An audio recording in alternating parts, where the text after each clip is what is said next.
Ladies and gentlemen, it's time for the Schmoedown Rundown.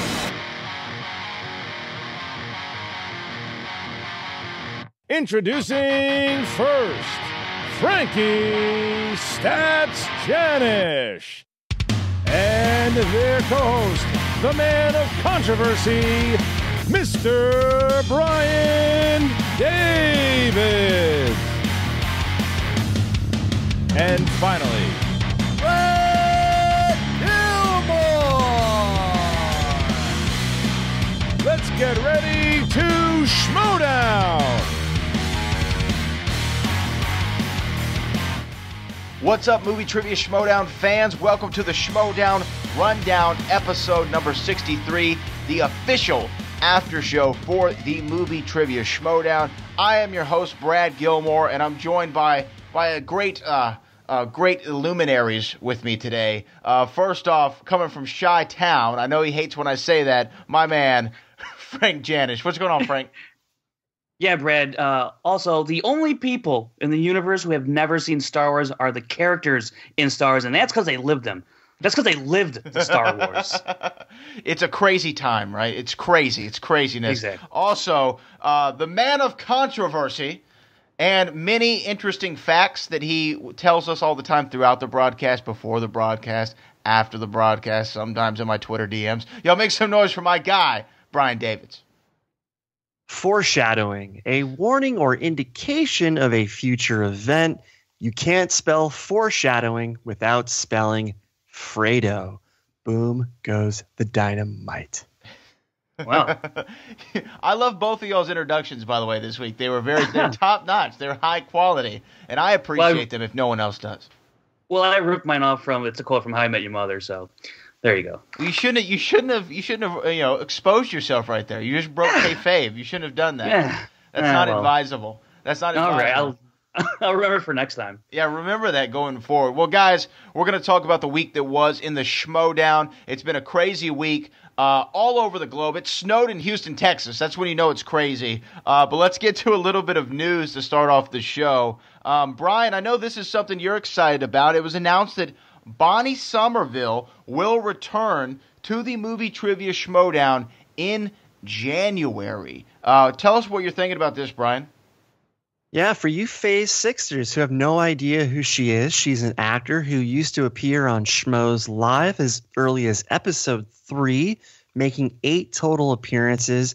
Christian's wife was friends with her for many years. She even did Bonnie's makeup for various events and whatnot. However, Schmoes Live famously established a feud between Katie Sackhoff and Bonnie Somerville, since both were blonde actors who had an affiliation with Christian to varying degrees. Bonnie would even butt heads with Harloff, especially during her latter appearances, over the preferential treatment that Katie got by comparison. If I recall correctly, I think Bonnie took issue with the fact that it took 5 appearances to be asked to co-host, while Katie basically had an open door policy. In any event, the fans ate all this up, creating all sorts of wild theories. Bonnie also played in season 1 of the Schmoedown, the ultimate Schmoedown at the time, and she played against Josh the Wildman Macuga, losing 9-8 thanks to the Jeopardy round going against her.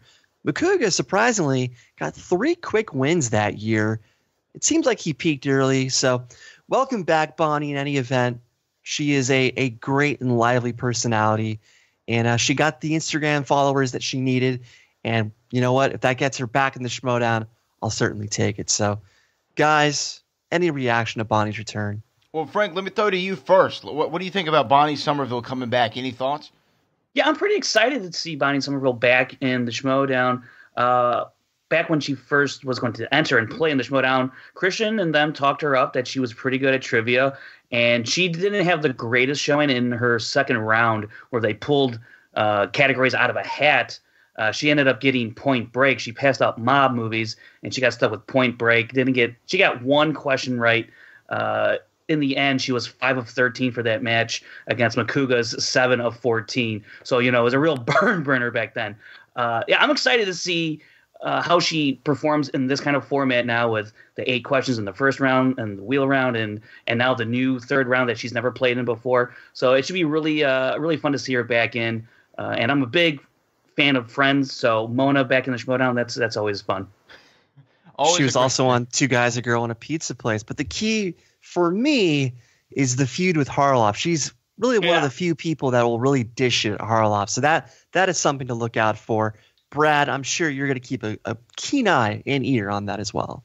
No, I'm excited for Bonnie Somerville coming back. I'm not I didn't really ever get to see her perform in the Schmoedown, especially in the Ultimate Schmoedown before, it's the incarnation we know as now. So I'm excited to see what she can bring. If she's somebody who's definitely well-versed in trivia and can actually raise the level of competition in the Schmoedown, that's always a good thing. Let's move on, though. Let's talk about the next bit of news, a little bit of Thad Fabe, as we call it. We saw the interim commish, just signing some papers, working on contracts like he's known to do, I should say.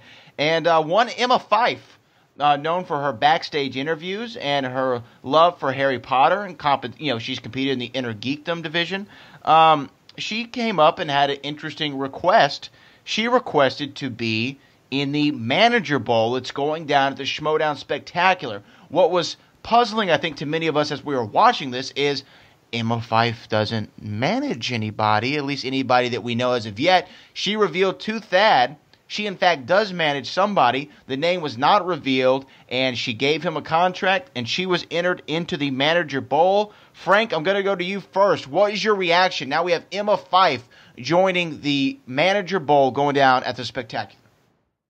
It's very interesting that she is in the Manager Bowl. Like you said, she wasn't managing anybody. And now I'm very curious to see who she has signed.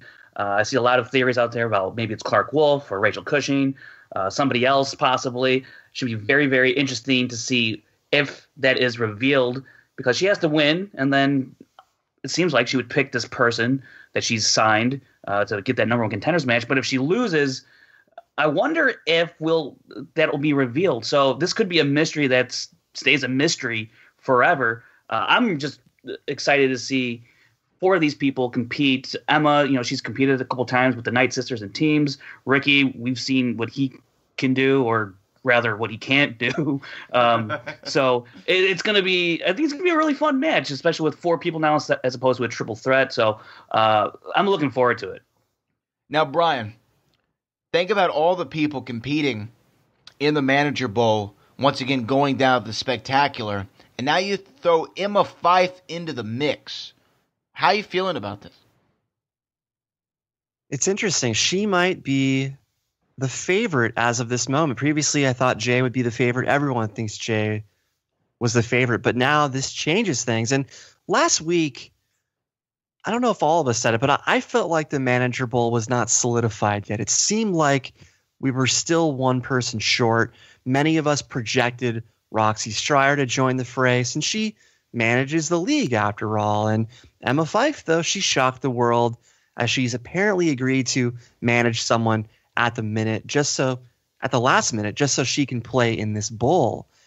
And I feel like they have to reveal whom she's managing for this to be legit. I feel like the players won't stand for some mystery player in this sense for her to be able to sit at that table. So it would be kind of cool if she won first and then revealed whom she was managing. Yeah. But I feel like for all the other players to agree to play against her, I think she would have to reveal it up front. But, Frank, you mentioned some options. I keep hearing the names bottom 10 pop up. Who knows? But as I said recently, a couple weeks ago, we are in the middle of a major character turn for Fyffe, a reboot of sorts. And this move supports that even more. And I don't want to speculate too much. I'm gonna predict who. I'm gonna write down the timestamp, take a picture of it, just to show you guys later. But in case any of you are still holding out hope, consider this confirmation that Roxy Stryer won't be playing, especially since Bryan Ward made the Manager Bowl poster already. So remember, folks, playing in the Schmoedown isn't for everyone. Some people are better suited for mouthpiecing, like Johnny LaQuasto. Some are better suited for managing than playing. So don't hold it against Roxy for not playing. But we do have Emma to make things interesting. The big question is, whom is she managing? That is the question I think many of us are asking. Many of us are trying to do our detective work and figure it out. We're going to have to see. It's going to be pretty interesting going into that manager bowl. I still think Jay Washington is the clear-cut favorite, especially after that performance we saw in the Inner Geekdom League.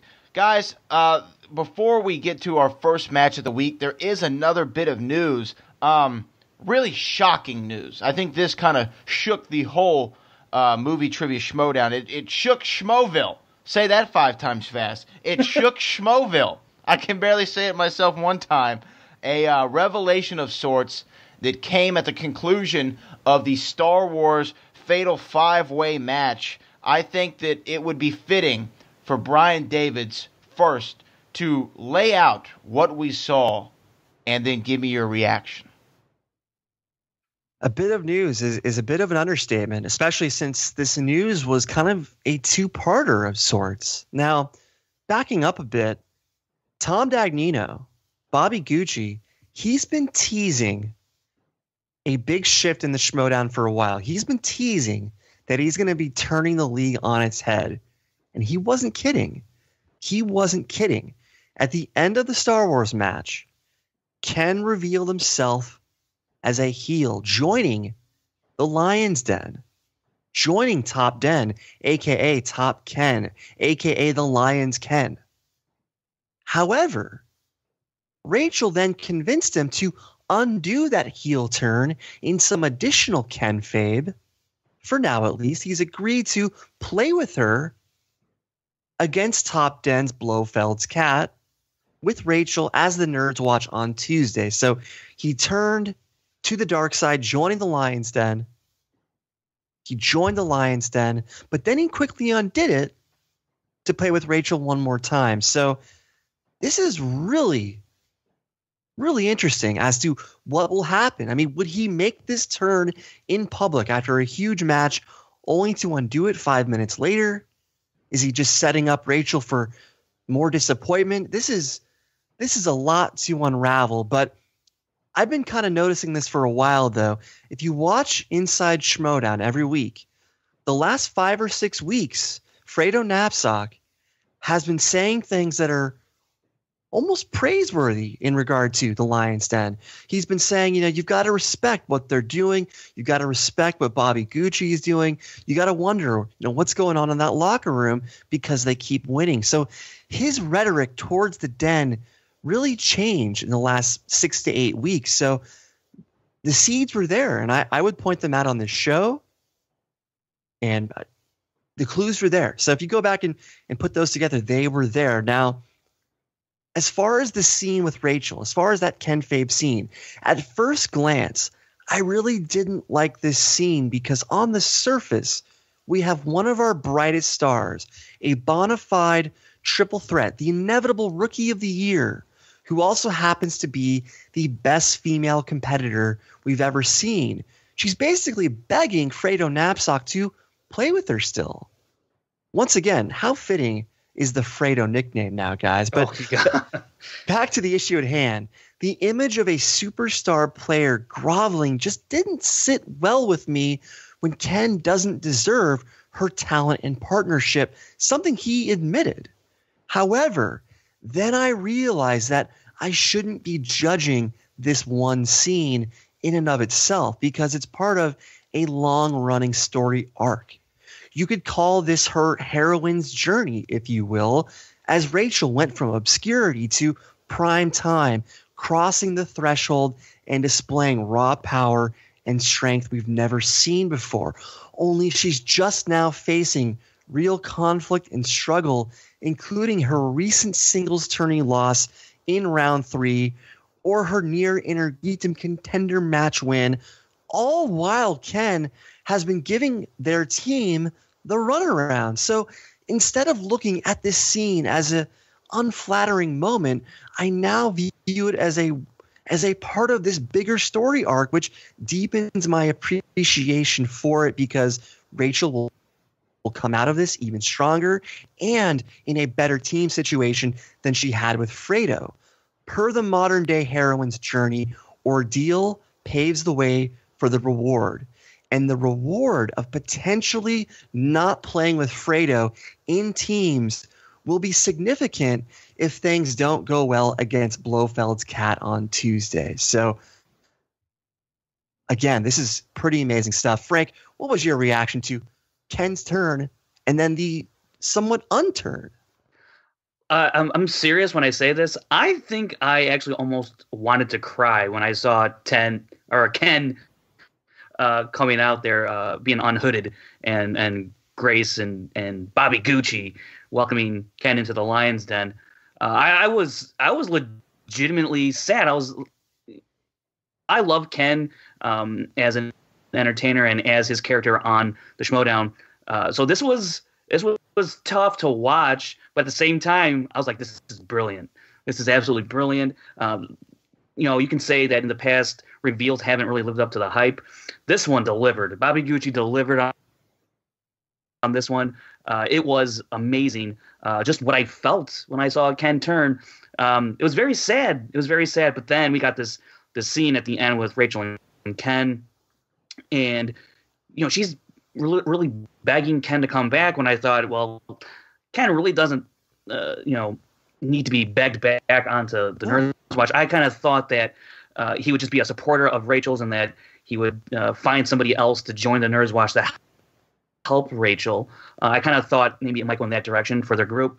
I have to admit, it's a bit of a quick turn by Ken to come back to face, which was kind of weird. I don't know. I mean, just Rachel that good of a talker to convince him. We'll see how long that lasts. I don't know, but it's interesting the way this is developing, and you laid it out pretty well, Bryan. Heroine's journey, and this scene when Ken turns, it's so reminiscent of Empire Strikes Back. It's very fitting. It takes place during the Star Wars match, so it was very much mirroring what happened in Empire Strikes Back. You even hear Mark Ellis say that's impossible, which is something that Luke Skywalker says to Darth Vader when he finds out it's his father. Spoiler alert. So I saw a lot of similarities in terms of that kind of storytelling with Star Wars and what's going on here. So I thought it was wonderful. Quite a show. Brad, before we get your reaction to this, I want to quickly give credit to the post-production team. They really added a lot of flair as far as this reveal, the music, all the smoke, and there was so much added fanfare that really made this thing pop. And I also want to give credit to Fredo.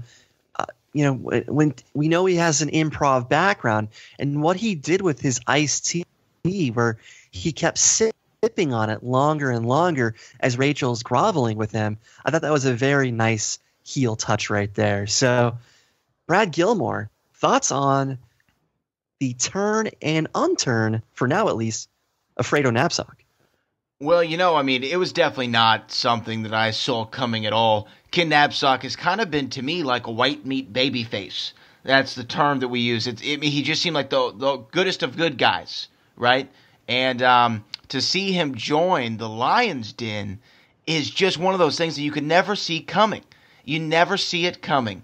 And I think that it's great, though. I love when stuff like this happens. I'm like you, Frank. I don't know if I was about to cry tears, but my jaw definitely opened up. I mean, my jaw almost hit the floor. I was shocked. I was completely shocked. I mean, it's almost like when Stone Cold Steve Austin and Vince McMahon got together at the end of WrestleMania 17 from the Houston Astrodome, and he turned heel. Austin, the biggest babyface of all time, turns heel, hits The Rock with the steel chair. I never saw it coming. Well, like the great philosopher of our time, Jay-Z, once said in a song called Song Cry, once a good girl's gone bad, she's gone forever. And I'm not saying Ken Napzok is a girl, but I am saying that once you join the Lion's Den, you might be gone forever. So if I was Rachel Cushing, I would definitely watch out. But I think that the anticipation for the Schmoedown Spectacular now is got to be at a level 11 or 12. It's past 10. To quote, this is Spinal Tap, these go to 11. Because it's honestly probably the most anticipated event in Schmoedown history. And I don't think I'm using any hyperbole in saying that. The card that they are constructing, the storylines going into this, is beyond, I think, what any of us thought it's the start of this season that we'd get to this level. I mean, Sam Levine winning both tournaments and going against Christian and having a shot to win the tag titles. Now you got the Star Wars championship that we're going to talk about, the Inner Geekdom championship, the Manager Bowl. This is going to be a awesome spectacular. And I think, though, now that we've got the news out of the way, are y'all ready to talk a little bit about the matches that were in the week? Are we ready for this? I'm certainly ready. I just want to make one quick comment, though. Rachel Cushing listens to this show. She's heard me call Ken Fredo for many months now, and there's a reason I call him Fredo, because he betrayed me many months ago. So this shouldn't be that big of a surprise if you're Rachel Cushing. And, I made a joke up top how you can't spell foreshadowing without spelling Fredo. So I'm kind of retroactively acting like I predicted this, but he has established that he's willing to betray people. Obviously, betraying someone as nice and lovely and as talented as Rachel Cushing is still surprising. Just hearing about it is surprising still. Oh, it's still a shock, I think, to the system.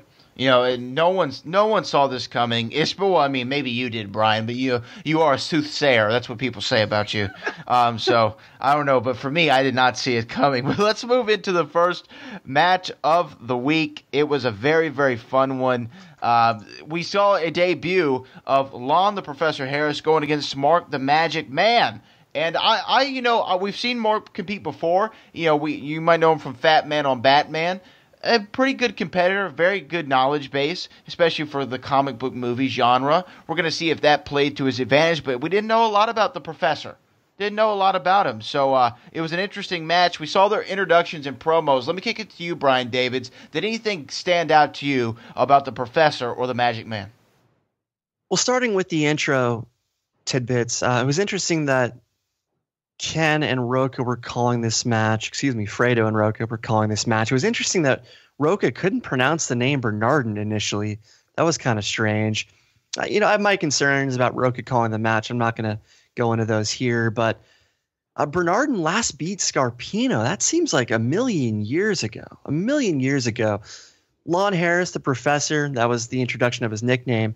This is someone who has been around the Schmoedown. I know he's been at a number of tapings. I once called him the backup quarterback of YouTube because he's been at so many tapings. He's kind of been an observer. He's been holding a clipboard, if you will. And then there was a comment from Rocha, from JSR, saying Curb Your Enthusiasm is highbrow.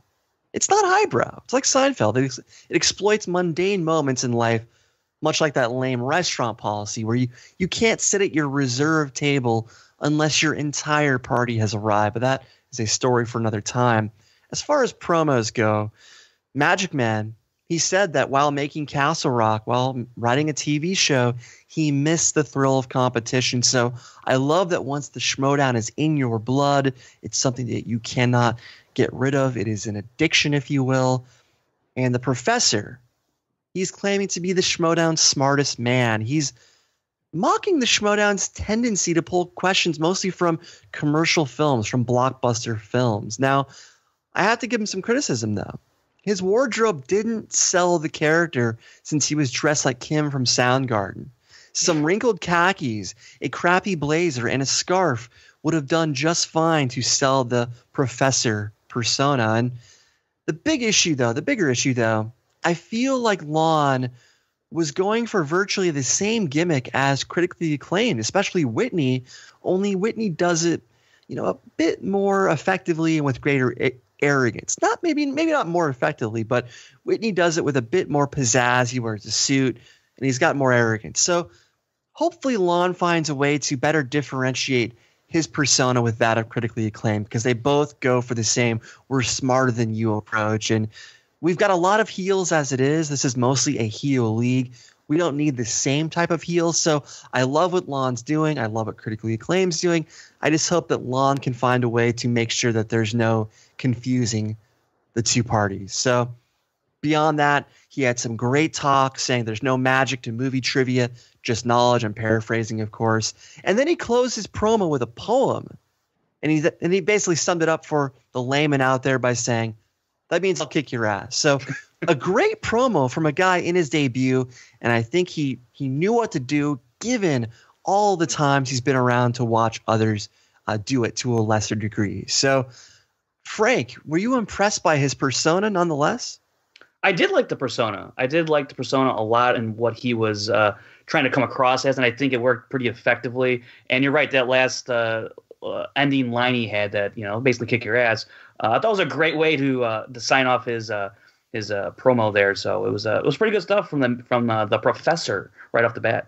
Brad Gilmore, you're a big wrestling guy. Have you ever seen a promo with a poem, a poemo, if you will? Have you ever seen a wrestling promo with a poem? Oh, yeah. Not only have I had seen a wrestling promo with a poem, I mean, it used to be commonplace for a wrestler that Mr. John Steven Roca called out by name, Leaping Lanny Poffo, the brother of the Macho Man Randy Savage. He was known, in WWE, he went by, I believe, Larry the Genius, and this was literally the Professor Lon Harris. This is gimmick infringement. He stole Lanny Poffo's gimmick, but he did it well, so we'll give him a pass. But, Lanny Poffo used to do all kinds of poems in the Genius, character who was supposed to be a smart-ass, know-it-all type performer. So the Professor definitely did his, studies for early WWF, especially early 90s WWF, to see Leaping Lanny Poffo. You want to know something interesting about Leaping Lanny Poffo? Just do a little Google search, and you'll find some really strange stories if you want to fall down that rabbit hole. But I liked it. I liked his opening lines. I mean, I thought he just really sold it. I thought in the promo battle, he beat the Magic Man. I mean, the Magic Man might have a little flair about him, but he didn't really bring it for me in this promo. This was all Lon Harris, 100%. And I'm with you, though. I wish he would have dressed in full regalia. Like, if you're going to be the Professor, let me see a bow tie and, like, a corduroy coat and some, tortoise-framed glasses. Like, let me sell it for me, I want you to look like Robin Williams and Flubber. But I want you to look a little better than Robin Williams and Flubber. But like Robin Williams and Flubber, I love that movie. So I think that he could have, lived the gimmick a little bit more, brother. But I liked it overall. But let's get into the entrances. Frank, did any of these entrances really pop for you? Not really. It's come out there and just do a little walk-in and then sit down, and that's basically all I saw. Maybe you guys saw something different. Well, I think the Professor tried to play into his character a little bit. He came out with a little bit of his gimmick going. Bryan, did you see anything? Well, I love the Professor and the classical music. He brought out a book which he posed with, and if he had kind of a schlubby Professor costume wardrobe type thing going with the corduroy jacket, perhaps a scarf, perhaps some wrinkled khakis, basically Robin Williams look in Good Will Hunting, something to that approach, it would have been perfect. But this is his first appearance. We cut him some slack. Bernardin, very, very vanilla promo, very vanilla entrance as well. Came out to some industrial-esque music, did some kung fu nonsense. So it fit him, but it was very spur of the moment. You could tell, kind of Matrixy. So the Magic Man writes television. Hopefully, he can write himself a better promo next time. And of course, I like the guy, but come on, let's put some thought into this. Put 5 minutes into this. I love how you tried to top my Robin Williams reference, but mine is superior. Going into the round one, we end up with a score of 8-7. The Professor Lon Harris on top of the Magic Man. Brian Davids, a pretty decent round one by both guys. 8 points, 7 points, not too bad. What did you think about their performance? Hey, I'm trying to be nice here, Frank. Don't giggle. What did you think of their performance?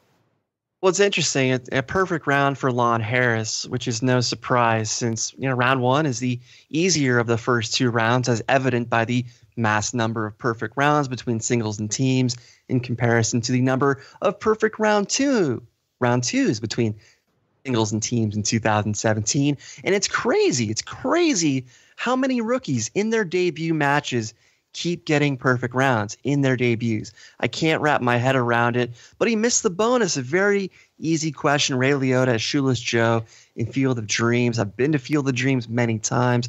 Can't believe he missed this. But after all that Michael Bay talk in the Professor's promo, of course, what's the very first question? A Michael Bay related question, 13 Hours, which is a very un-Michael Bay type movie, and yet still they got it nonetheless. And there was some great banter, though. Question 2, trading punches, not places. The question was related to trading places, as one guy named the father of Jamie Lee Curtis, Tony Curtis. The other named the mother, Janet Leigh. So great back and forth there between the two of them. And competitors out there, just a general tip, watch Trading Places. This film keeps coming up in the Schmoedown. It's a film you need to know. And I want to give credit to Fredo Napzok on question 3, Hugo. Marty Scorsese, he pronounced the name correctly, as I've taught on this show many times. So he may not walk the walk, but at least he pronounces stuff right after his Godot humiliation. Question 4, I love Bernardin's Dick Gear answer, throwing everybody for a loop, even though it's short for Richard Gere. So nice stuff there. And question 5, this is where Magic Man got thrown off. He confused Martin Freeman with William Hurt in the MCU. William Hurt's that Thunderbolt Ross guy. So I understand the confusion. And for those who are wondering, Oliver Stone was also nominated for Born on the 4th of July, as well as Platoon, the answer that both men gave. And Bernardin said, question 7, Dr. Nico and Godzilla, Matthew Broderick, he said it properly, even though his spelling was terrible. So since he went first and pronounced it correctly, the spelling is a non-issue. And impressive poll nonetheless for Lon Harris, question 8, naming one of Atticus Finch's 2 kids. Frank, you couldn't name one of Atticus Finch's kids, could you? Hell no. Anything to add, Frank? Well, aside from that Atticus Finch question, I did enjoy that little back and forth on that second question, the trading places. Each guy naming a parent from Jamie Lee Curtis. I thought that was pretty funny, trying to one up each other as a professor and Magic Man. So I thought that was a fun banter. And Lon Harris, coming in, getting the perfect first round in his debut. Very impressive to do in your first time. But like you have said earlier, Bryan, he's been to plenty of tape, he knows how this thing works. So I guess it's not too surprising, but it was a fantastic round from him, as well as Marc Bernardin, getting 7, just missing that perfect round. So this is a great start to a match that didn't really have a whole lot of theatrics, but they sure brought the knowledge. A 7-point first round in your return when you're a bit rusty, obviously. There's no shame in that. Brad, any additional thoughts on round 1? Yeah, I do. I have some thoughts, and I'm going to bring them up right now because... That's why I said, Brad, any additional thoughts? No, hold on, Bryan. Hold on. You had your turn. That's why I said, Brad, any additional thoughts? You had your turn. So the one thing I want to bring up here, y'all both referenced the trading places question, and you were impressed by their, additions, in their answer, adding a little bit of extra trivia for the fans out there. But you gloss over the most important part of this question. I remember the actress was Jamie Lee Curtis. I did, however, not remember her name was Ophelia in the movie, and that's either the best or worst name for a prostitute I've ever heard. I can't decide which. Ophelia? I mean, do we get it here? I got you. Ophelia? I mean, that's pretty good. Yeah. I don't know if that's the best or worst name I've ever heard for a prostitute, but they both get it right with Jamie Lee Curtis. I thought that the back and forth was pretty good. I understand the Thunderbolt Ross that you said, he got the wrong actor, thinking of the wrong guy, I should say. And then the Oliver Stone, that was a pretty good pull. I think, for me, I forget how many movies Oliver Stone has directed, and they're always kind of all over the place. And correct me if I'm wrong, Oliver Stone to me doesn't feel like he gets, when he rolls out these movies, a lot of them like historical fiction or historical dramas, but he doesn't get the same fanfare that a lot of other big-name directors get, in my opinion. And I like Oliver Stone. I like a lot of his movies. JFK, I have to watch at least once a year because I fall down that rabbit hole. And it's so well done. And I don't know why he doesn't get more credit than, at least in my opinion, he doesn't get enough credit for the amazing work that he does. But The Professor, this is a great way to start off. This is a great way to start off your Schmoedown career. Looked very, very impressive when he was going into round 2. I think he had that cloak of invincibility going in. He built his confidence up going into the second round. So let's get to the wheel round here. A lot of us call the make or break round for the Movie Trivia Schmoedown. We end up going at the end of the round 14-12. The Professor Lon Harris still ahead of the Magic Man. Frank, well, how do you think this wheel round played out first for the Magic Man? It's been said many times by many competitors that round 2 is a great equalizer, and he can really humble you. After Lon Harris, getting that perfect first round, even though he did miss the bonus question, which gutted me. His second round, he gets just 4 out of possible 8. Has to go to multiple choice one time, gets that wrong, and it's stolen by Marc Bernardin. 4 points after the performance he gave in that first round. Didn't quite see that coming. And John Carpenter, that category, we have not seen that in the second round, so that was a brand new category in the second round. I was pleased to see that category. Yeah, he got the fresh crop of questions. A lot of the times this plays to the advantage. If it's the first time we're seeing the category, you might get a lot of the surface level questions as opposed to those deep, deep pulls that we get for categories that come up a lot. I thought that he did pretty well. Considering, John Carpenter, I think for me, I wouldn't ever pick that. That would be an immediate pass for me. I'm not a big John Carpenter guy. I'm not saying he's not talented. I just haven't connected with his films as many people have. BD, Brian Davis, what did you think of the Professor and the Magic Man's first round 2, I should say? That's Brian Davids, not Brian Davis, sir. I said BD, Brian Davids. You said Davis. You know what? Maybe if you clue me in a little bit more and you let me talk a little bit more, Brian Davids, I would pronounce your name right. But continue. Go on. I'm giving you the floor is yours. I set you up beautifully, Brad Gilmore. Now, set me up for failure.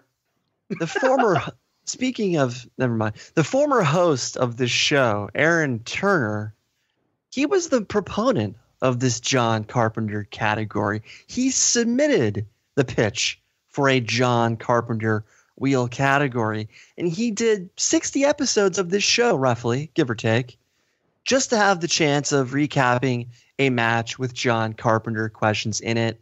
And what do you know? What happens 3 episodes after he retires from the Schmoedown Rundown? John Carpenter is spun on the wheel. So as I was watching this match, I poured a little bit of my 40 on the ground in honor of Aaron Turner. And Aaron did write all the questions. Aaron did write a majority of these questions. So, he wrote all of them. He wrote all of them. Yeah, I'm sure he did. I'm sure he told me. Did. I talked to him when this I was like, dude, Carpenter. And he's like, yeah, I wrote all those questions. But yeah, I mean, question 2, McCready's computer game in the thing. This is where a rookie mistake came into play. Lon didn't use multiple choice to narrow the answer for him to come away with 1 point. However, that rookie mistake at least prevented an easier steal on Bernardin's end. Bernardin couldn't convert on the 2-point steal. Obviously, that would come back to haunt him later, but the rookie mistake actually helped the Professor in this case. But overall, a 4-point turn for Lon Harris, 1-point steal for Marc Bernardin as he stole question 4, Father Malone in the fog, Hal Holbrook. So that failed 2-point steal, though, I wrote it down live as I was watching this. This is going to cost the Magic Man the match. And so, next up is Bernardin's turn. So, Mr. Gilmore, can you take us there? No, you know what, Brian? You're doing so great. Why don't you take us there? Go ahead. Go ahead. The floor is yours. You continue. You're doing such a great job. I feel like as soon as I start talking, you're just going to pull it right back. No, go right ahead. Go right ahead.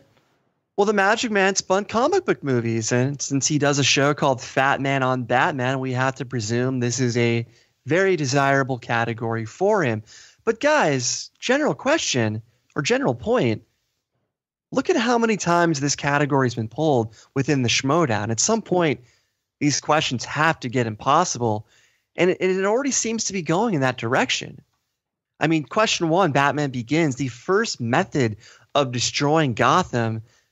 This is a very specific detail. I love the film, and even I had to think about this for a second. The first method was financial collapse.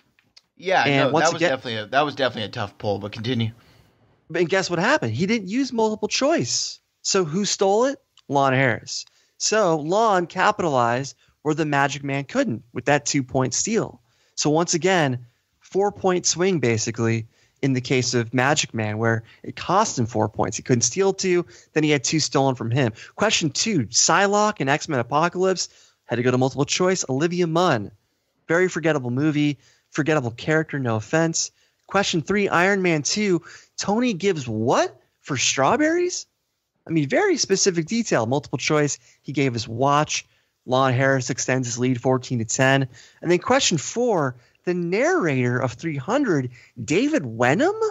I've never heard of David Wenham. So this is where we're seeing this overused category come back to haunt players. Lon's got a 14-12 lead at this point. So a 4-point turn for Marc Bernardin, just like Lon Harris had a 4-point turn. But the big difference is Lon was able to convert his 2-point steal, something that the Magic Man could not do. So, like I said, that failed 2-pointer though was bound to come back to haunt Magic Man, and did it ever because Lon Harris converted the steal that he couldn't. So yeah, no, I mean that was definitely, and you would think that if you host, Fat Man on Batman, or you're a member of the team, that might be something that might be a question that would be right up in your alley. But you know what? It was a specific question. Actually, when I thought about it for a little bit before the professor got a chance to answer, I did remember, oh yeah, they tried to, financial collapse in the words that I would have used. But, I got it going into it. But, you say forgettable. But if anyone saw X-Men Apocalypse, and they saw, and I'm just saying, they saw how Olivia Munn was looking in that movie, I don't think forgettable is a word that I would use to describe that, because she's a beautiful woman, and that's all I'm going to say. But I could see her on Us Weekly. I mean, I don't have to watch a movie to see her on Us Weekly. But did you see the movie? Yeah, it's awful. It's horrible. But do you remember her? Not really. Well, not really. She should have been the villain, not Oscar Isaac's purple mess of a Ivan threat of a exactly. Yeah, exactly. But so a tough round for the Magic Man. I mean, he spun comic book movies. We thought he probably aced this category. Didn't. Frank, what are you thinking? Yeah, I thought comic book movies should have been a category that he got 8 points on, or 7 points. Instead, he only pulled up 4. So that was pretty disappointing. And you're right, Bryan, as you've laid out. This category keeps coming up a lot. People keep taking it off the wheel, and these questions were getting pretty specific, and that was ultimately the downfall here for Marc Bernardin to not get those 8 points, 7 points, because he needed to have a big round here to get that lead going into the third round, because majority of the time, if you got that lead going into the final round, the odds are in your favor heavily that you're going to come out the victor. So him being down 2 points here, I was quite concerned, but because it's Marc Bernardin, he had a real shot at getting a victory here despite being down 2 points.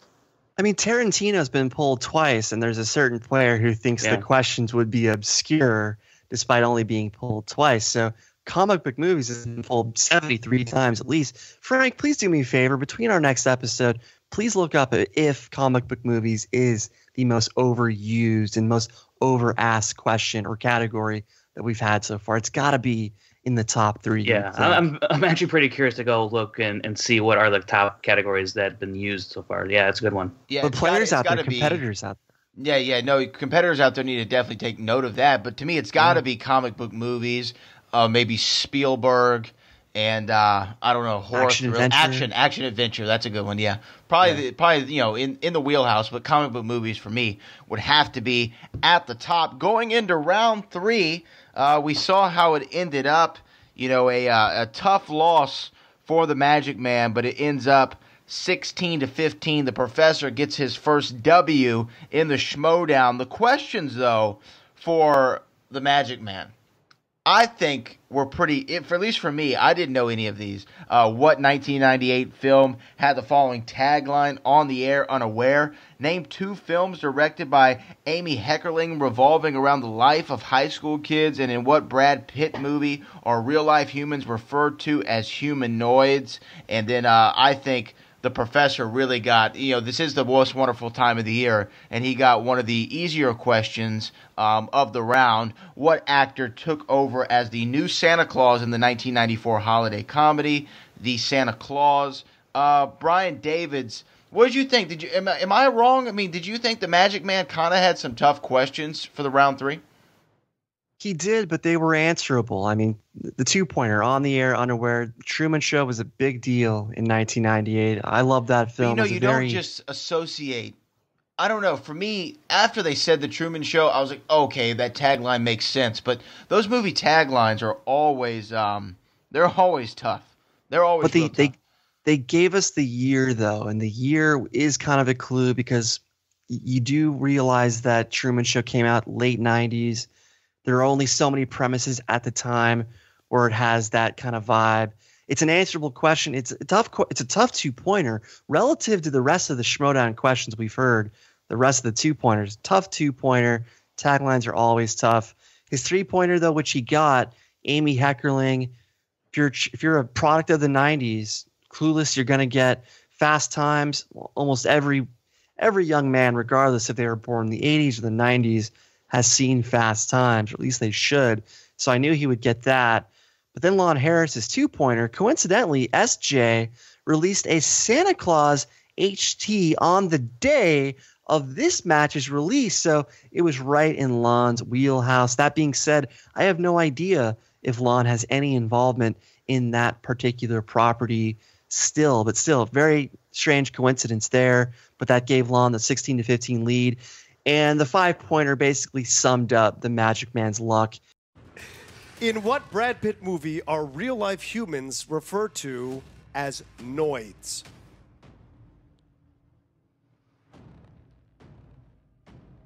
Oh,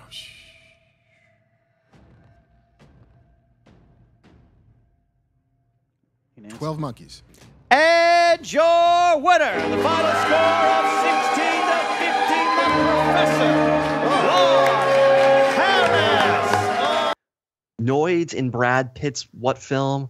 That film ended up being Cool World, which is basically a knockoff version of Roger Rabbit, from what I can gather. I haven't seen the film, but I'm sure Bibiani knows all about it. So Cool World just seems like a film that Bibiani would be into.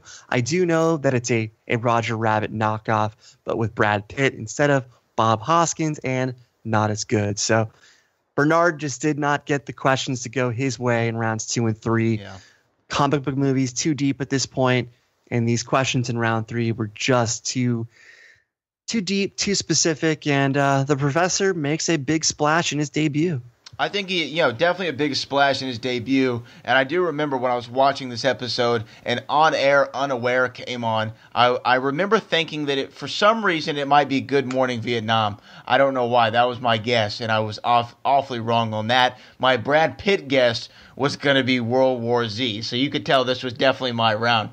Frank Janisch, what did you think of the Magic Man's performance? Were the questions more difficult than maybe normal, or were they on par for you? I thought they were a tad above normal difficulty for each category, especially that 5-pointer. Man, that one, when I looked up the answer, Cool World, geez, that looks like a friggin' horrible movie. I read the synopsis, and yeah, it seems like a knockoff of Roger Rabbit. And I've seen plenty of Brad Pitt movies, and this one I never even came close to having on a list of like Brad Pitt movies to watch. I never even know this movie. Never even heard of it. You're right. I never even heard of this movie. Quick rant. This was just unbelievable. Please indulge me in a quick rant here. Not a long rant, quick rant. There are people in the Schmoedown comments who go crazy anytime the announcers forget to mention the answer when there's a big TKO like there was here. Sometimes they forget to give the answer, which is understandable. There's a lot going on in these matches. But for some reason, people insist on commenting, please give the answer, please give the answer. What I don't understand is, in the time that it takes to write a YouTube comment about how upset you are that the announcers did not give the answer to the missed question, you could have discovered that information in Google yourself without having to complain within the Schmoedown's comments. So, guys, just use Google like I did, like Frank did. You don't have to waste everybody's time with a complaint. It happens. There's a lot of commotion at the end of these matches. It happens. Just Google it. Come on, Brad. Just Google it. Damn it. Just Google it. moving right along, we saw the professor win. We go to the post-match interviews. Anything stand out for you, Frank? Really just Marc Bernardin. I think this perked up a lot of people's ears when he was talking about teams and just subtly, casually dropped Clark Wolf's name. Definitely got my attention. Very, very interesting. And also, as we were talking about this match, I kind of went back to Emma being in the Manager Bowl. What if she signed Marc Bernardin? This guy has a hunger to get back in the Schmoedown. Perhaps he made a deal with Emma and to get his name near the top of that number one contenders list, or the match at least. So maybe he's someone who got signed by Emma. But other than that, Clark Wolf and Marc Bernardin teaming up, that would be very, very interesting to see happen. No, it definitely would be. I would like to see that team up. That'd be, I think that they would even each other out pretty well, actually. I like that idea. Brian Davids, out of the Professor, Magic Man, these post-match interviews, what stood out? Well, I'm going to start with the winner first. And he tried to say there was never any doubt, Lon Harris. And Emma tried to save Bernardin a bit by naming his credentials. Lon was still not impressed. And then Lon said, "How dare you?" when Emma pointed out that Lon's not really a professor. And then Lon hilariously challenged Cody Hall to a match, which Emma rejected because he doesn't play. He's not a competitor, even though Cody did in fact play back in season 1 of the Ultimate Schmoedown, much like Bonnie Somerville. Cody lost to Christian Harloff 11-0. So Lon will basically take on anyone. He wants to challenge minds, as he put it. He wants to raise awareness about real film, not Transformers movies. Now, moving to Magic Man, great line. He said he was kicked in the noids by Brad Pitt. So nice play on the question that ultimately cost him the match. And he did list some names. He lists Android, who is still taken via Blofeld's cat. Or is he? They do share the same name, though, Mark with a C. So I understand the kinship he might feel. He also named Clark Wolf and Haley Fouch. Haley Fouch, who's not someone in the Schmoedown currently, but she could be interesting as she's a writer for Collider.com and she lives in LA.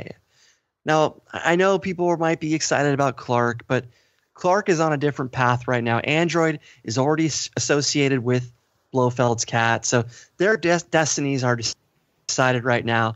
I think Haley Fouch is the favorite because you don't pull a name like that out of nowhere who just so happens to be in the Collider family already, only for .com, unless there's a reason for it. So my money's on Haley Fouch, and I think Emma's going somewhere else with her management. But he says he wants to face Lon again because he thinks street smarts can top book smarts. I'm paraphrasing, of course. So good stuff. Yeah, no, great stuff. I thought overall a pretty fun match between two guys who, one we've never seen and one we see very sparingly. So definitely fun times for match number 1 this week here in the Movie Trivia Schmoedown. Before we get into the Fatal 5-Way Star Wars #1 contender match, we're going to take a quick break and hear about some of the other great shows here on SK+. Hey guys, Brad Gilmore here. I know you've been enjoying this episode of the Schmoedown Rundown, and we appreciate it, but we want to make you aware of something. This isn't the only show available on SK+. There's a variety of great shows that you can check out that are all handpicked and vetted by Mark Ellis and Christian Harloff, the Schmoes themselves. So if you like this show, why don't you go check out Top 10, The Wanger Show, After Schmo, Critically Acclaimed, The Meaning Love, Outlaw Nation, and much, much more. Go over to the YouTube channel. YouTube channel is SK+. It's easy to find. Go over there, like, share the videos, make sure you subscribe to the channel. You can also check out the entire podcast network on Podcast One. Just type in the Schmoes No Show and you will find all the podcasts for your listening pleasure. We appreciate you supporting SK+, the Schmoedown Rundown. And without further ado, let's get back to the show. What's up, Schmoedown fans? Welcome back to the Schmoedown Rundown, the official after show for the Movie Trivia Schmoedown. We're going to get into our second match of the week, and this is one that a lot of the Schmovillians have been waiting on for quite some time. This was the Star Wars Fatal 5-Way between Alex, Shana, Steele, Joseph. Sam Witwer returns to the Star Wars Schmoedown. That's another one you can't say 5 times fast. And this is a really fun match. This is, it was lengthy. It was over an hour. Fatal 5-way action. We went over kind of what happened afterwards earlier on the broadcast, but let's get to the brass tacks, the meat and potatoes. Let's talk about it. No metachlorians needed to talk about the Fatal 5-way. Frank, I know you were excited for this. You told me off air this was essentially your Super Bowl for the year. What did you think? Let's get into the introductions, the promos. We have 5 definitely different personalities coming from all parts of the known and unknown galaxy. What were your thoughts? Right off the bat, Steele Saunders was pretty much stole the promos for me. Very good in his approach to it. Also, Justin Scrimshaw, pretty good. I liked his kind of. He had a definite robotic feel to him, but it worked for me. It was pretty funny and entertaining. Real quick again about Steele Saunders, his whole line about talking to his son and this fictional character blew up the Death Star, blah blah blah, and much like the character's not fictional, so is his son. So I thought that was a great line from him. Really cracked me up. But so I was looking forward to seeing just how this energy might transfer over into the match. And Sam Witwer's his promo, pretty good there at the end. The whole advice thing couldn't quite get it to go in a good direction, but he played with it, and it was pretty entertaining to say the least. Bryan Davids, we know you're from a galaxy far, far away. What did you think of a lot of these intros and these promos from our 5 competitors? Well, I first want to give credit to Brian Ward, as we're starting to see the Schmoedown's rebranding integrated into actual matches. We're seeing the Star Wars logo on display. We've got a nice red color that accents the new look logo, which we'll see a lot of, probably at Spectacular in full force as well as in 2018. So credit to Brian there. Please don't hate us. And as far as promos go, Sam Witwer, I found his demeanor very interesting this entire match. It's been highly publicized that he was exhausted during that match at Celebration. He was signing autographs, shaking hands all day. He was not at full energy, and Ellis made fun of that brilliantly. But Sam, the first words out of his mouth were how he wants to be humiliated again, which means he felt humiliated when Ken won at Celebration. So clearly Sam established that he's got a chip on his shoulder. Steele Saunders, you got to love this guy's personality. And I could have sworn that I saw Steele Saunders. Is that his name, Steele Saunders? Yeah. I'm like having a weird flashback to 90210 and Steve Sanders. And I'm like, am I confusing the two names? It's Steele Saunders. Okay. Well, Steele, I could have sworn that I saw him on Jimmy Kimmel's Star Wars episode. That was because he was wearing the Snoke Theory Suck shirt on Jimmy Kimmel. Yep. And they cut right to him. So I had a lot of deja vu when he popped up on the screen. And great stuff, though. Who needs a movie for 12-year-olds explained? That was a nice shot at Alex Damon of Star Wars Explained. He called Scrimshaw the offsider to the offsider, referring to Scrimshaw being the offsider to Ken being an offsider. So in Australia, an offsider must be some kind of derogatory term. And I love the stuff, like you said, Frank, about breaking his son's heart by beating Witwer, because Witwer is some kind of character to his son. I don't get too geeky into the or too sweaty in regard to the animated Star Wars properties, but great stuff from Steele. Are you sure his last name's Saunders, Frank? Hey, that's what it says on the screen, so that's all I have to go by. God, doesn't sound right as we're talking about it, but Shana O'Neill. Look, guys, no matter how this match ended up, you have got to give this woman credit for putting herself out there. So many people would have said no to this and did say no to this, not just women. When you hear Sam Witwer, when you hear Alex Damon, when you hear Joey Scrimshaw, when you hear Steele Saunders, a lot of people buckle and they run. But she accepted the challenge. She answered the call and she put herself out there. And she said she's looking to prove that women know Star Wars. Women absolutely know Star Wars, regardless of the outcome to this match. And guess what? Rey and Leia. So regardless of who knows what, women can claim Rey and Leia, and that's better than all the trivia. Two of the best characters in the history of the franchise. Mm-hmm. Joe Scrimshaw. He looks like he could be General Hux's cousin.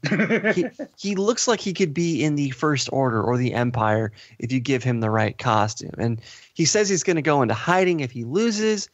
And Alex had a great line about good news. Bad news is you're meeting Sam Witwer. That's the good news. The bad news is you're meeting Sam Witwer because you're going to be playing against Sam Witwer. So nice stuff from Alex there. Mark Ellis had a very bizarre zygote joke. Very absurd, actually. Every few matches, depending on the event, Ellis gets a bit ridiculous. I suppose it was the Makuga jacket he was wearing.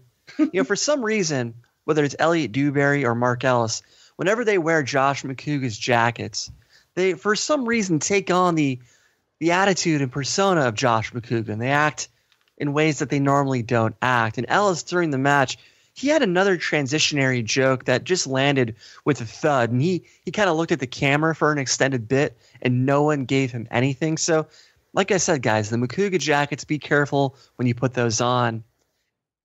And as far as entrances go, Scrimshaw had a great one with the robe and the saber. He force choked the audience. Alex Damon, with the entrance of the year, just kept his head down and walked to his chair. I'm joking, of course. It's nowhere near the entrance of the year, but literally no fanfare was put into it. And Sam walked out and walked back in. Wendy pushed him out. Some fun stuff there. But all in all, great introduction for these players and some really great personalities on display. Yeah, I couldn't agree with you more. Just coming into this match, my eyes were going to be glued on Sam Witwer, not only for his impeccable jawline and cheekbones, but for his incredible play as well. Frank Janisch, what did you think about the entrances? Yeah, I think I like Steele actually responding to Joe Scrimshaw's entrance, just giving that soft, slow clap, like, big whoop-de-doo. And then really nothing too special. From there on, I did like the fact that Sam did one of these on second thought, let's not do this, and then gets shoved out. So that was something new and unexpected in terms of entrances that are very simple. So I was just excited to see this match finally get underway, and so I was glad when the entrances were done. Brad Gilmore's a fan of the chin cleft, apparently. You love a good chin cleft. I love a good chin cleft, just like Vince McMahon has a great one. Some of our great leaders and great minds in the world have those cleft chins. It's getting late here, y'all. Forgive me. Let's move into the actual competition itself of the Movie Trivia Schmoedown Star Wars Edition, this Fatal 5-Way. By the way, Brian Davids, great pointing out the awesome work by Brian Ward. I mean, I love this yellow look. That Movie Trivia Schmoedown logo just pops in the screen behind Christian and Mark. Very great presentation. Was it yellow? I said red. Yeah, I said red by mistake. Yeah, something. it's fine. Maybe Teams is red. I don't know. Yeah, but that yellow definitely pops on the screen. It just has a great presentation. I love it. For people who don't know, each league, singles, teams, celebrity Schmoedowns, each is going to have an identifying color going into 2018. So Brian Ward making us look good. As always. When does he not? When does Brian Ward not? Well, we go into the first round, and we end up at the end of that round with Saunders with 6, Scrimshaw 9, O'Neill 6, Damon 9, and Witwer, I think to nobody's surprise, with 11. Brian, what did you think about round 1? And, man, was it just there was a lot of information being thrown out there, but it was a fun round 1. What did you think?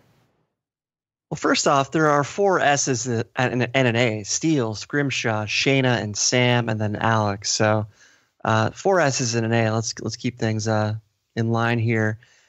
But right away, the Porkins, the first question, they go big with a Porkins question on question 1, red 6. They mean business when they start off with Porkins, and then, I mean, right away, the heavies show who's the heavies with question 2. Klieg Lars, Scrimshaw, Alex, and Sam get that one, while Steele and Shana do not. So right away, question 2, we see the cream rising to the top already, and that would be a theme throughout the rest of the match. Those 3 guys, any one of them could have won. They were really in a class of their own, and of course, Sam is in his own class. And as we went on, once again, another perfect round for Sam. He got the bonus mumbo jumbo, which was a very easy bonus question. Typically for bonus questions, Christian really goes at him with something hard, but nothing's difficult for Sam Witwer. Really, the biggest enemy for Sam Witwer is Sam Witwer. He gets in his own way when he doesn't listen to rules. And like I said, his demeanor was so strange during this match. He wasn't really talking a lot. He was kind of mumbling a bit.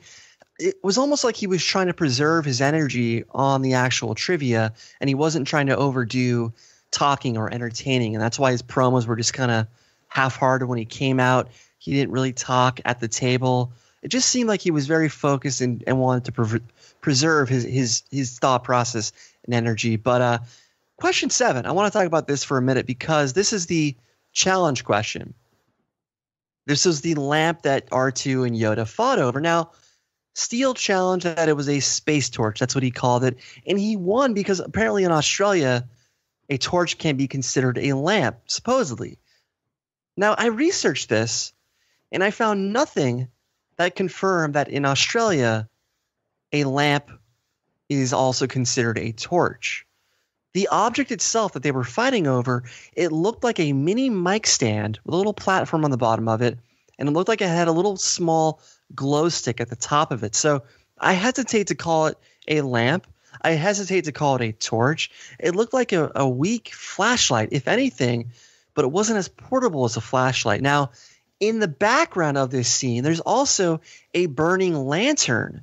So if anything would qualify as a torch in this scene, it would be the burning lantern that was on or in display. So I would not have given him the challenge based on the research that I did myself. It was just a little glow stick. So I can't call that a torch from what I discovered. But regardless, I like that they were being generous, and it just depends who's judging. But typically this is a leeway league. And I liked Chewbacca's eye color blue. I love these kind of questions because we're so deep in Star Wars that we are resorting to eye colors of animals like Chewbacca. So this is how far we've come, where we have to ask eye colors. So it's only going to get worse from here, guys. So good luck. Good luck to Ken and Sam at Spectacular, because those questions are bound to be specific and obscure. Frank, what were your thoughts on round 1? Round 1, I think you pointed out a key question here, the second question in the Attack of the Clones category, where Sam, Alex, and Joe Scrimshaw, they got it right. There are only 3 that get it right. And that is a key point in this match, even though it's the second question, because you're right, the cream did rise at the top here, and I think it was a good indicator of just how vast are people's knowledge of these players, how knowledgeable they are in terms of Star Wars, because that's not a surface level question right off the bat in a first round. So I thought that was a good indicator. I love this battle between the top 3 with Alex and Scrimshaw and Sam Witwer.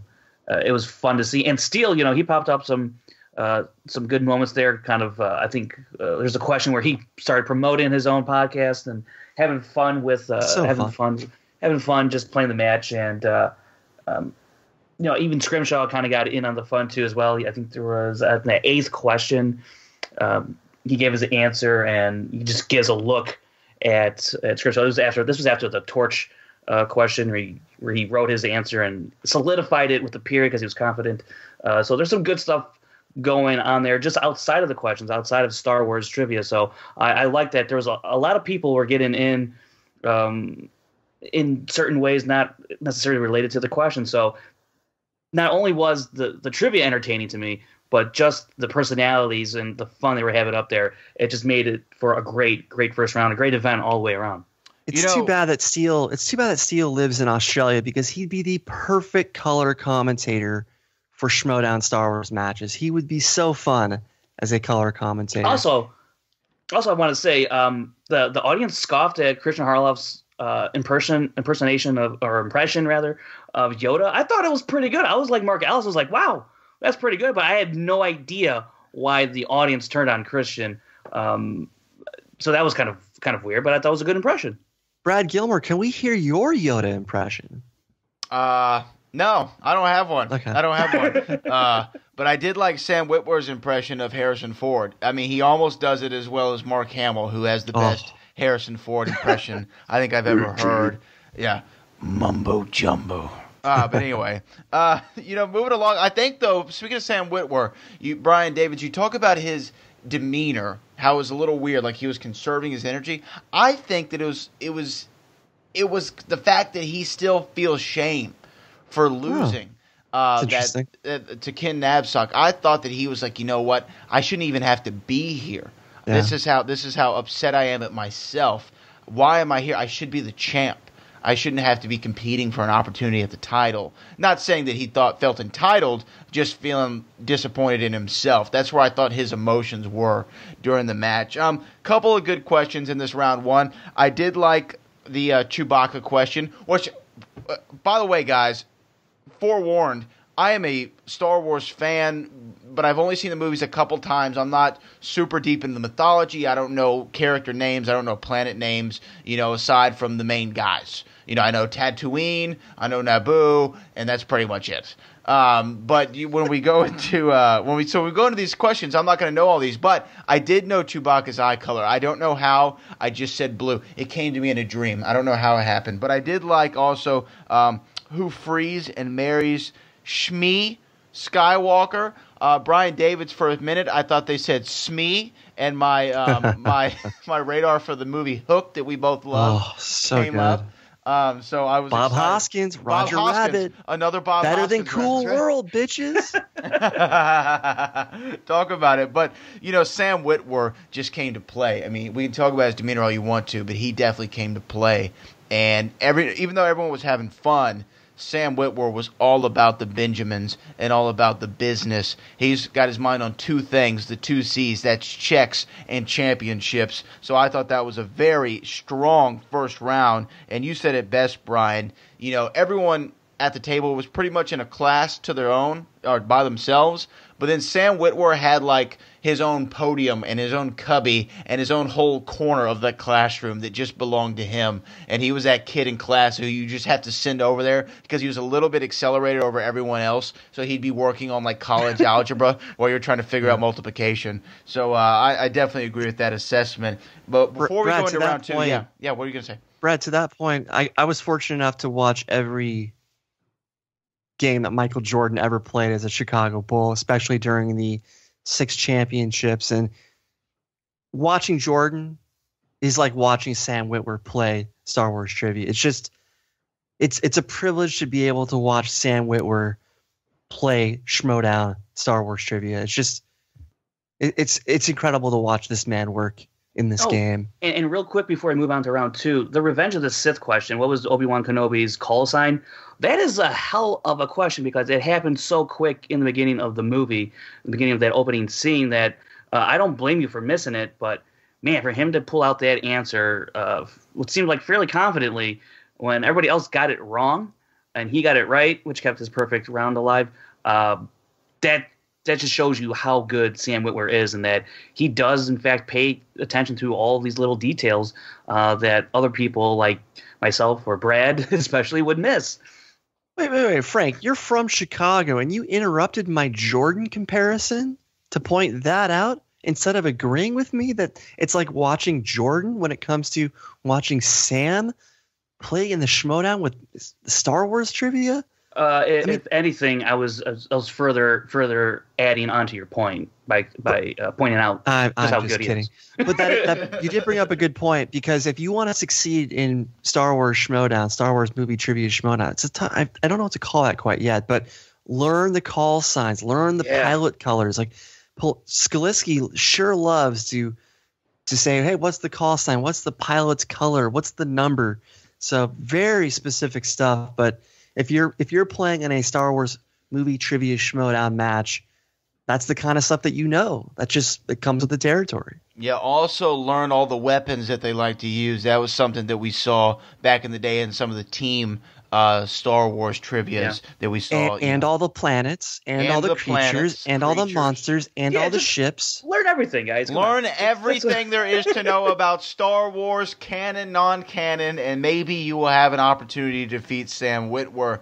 Going into round number 2, at the end of it, we saw Saunders with 11, Scrimshaw with 18, O'Neill was unfortunately eliminated, and then Damon with 18, and Sam Witwer with 20, still on top of the heap.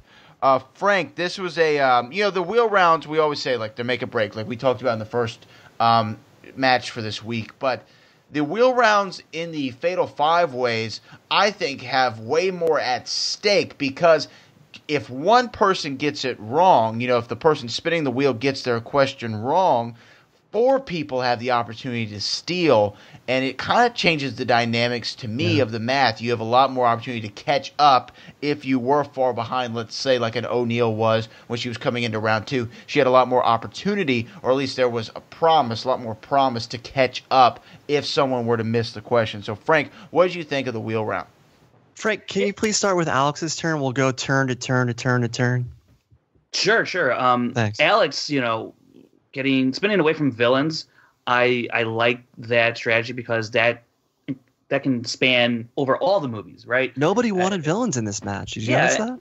Yeah, and Scrimshaw, he even passed it up, and those guys are right neck and neck, him and Alex Damon. So I do like passing up villains just because, like I said, it can span all of the movies. That's a lot to rack your brain in order to get the right answer. So he gets Force Awakens on his second spin, and he goes perfect. He had no problem with these questions. I thought they were fairly, for a Star Wars fan, I thought they were fairly easy questions throughout. So it's interesting though that Sam Witwer took notice just how good Alex Damon was after his round.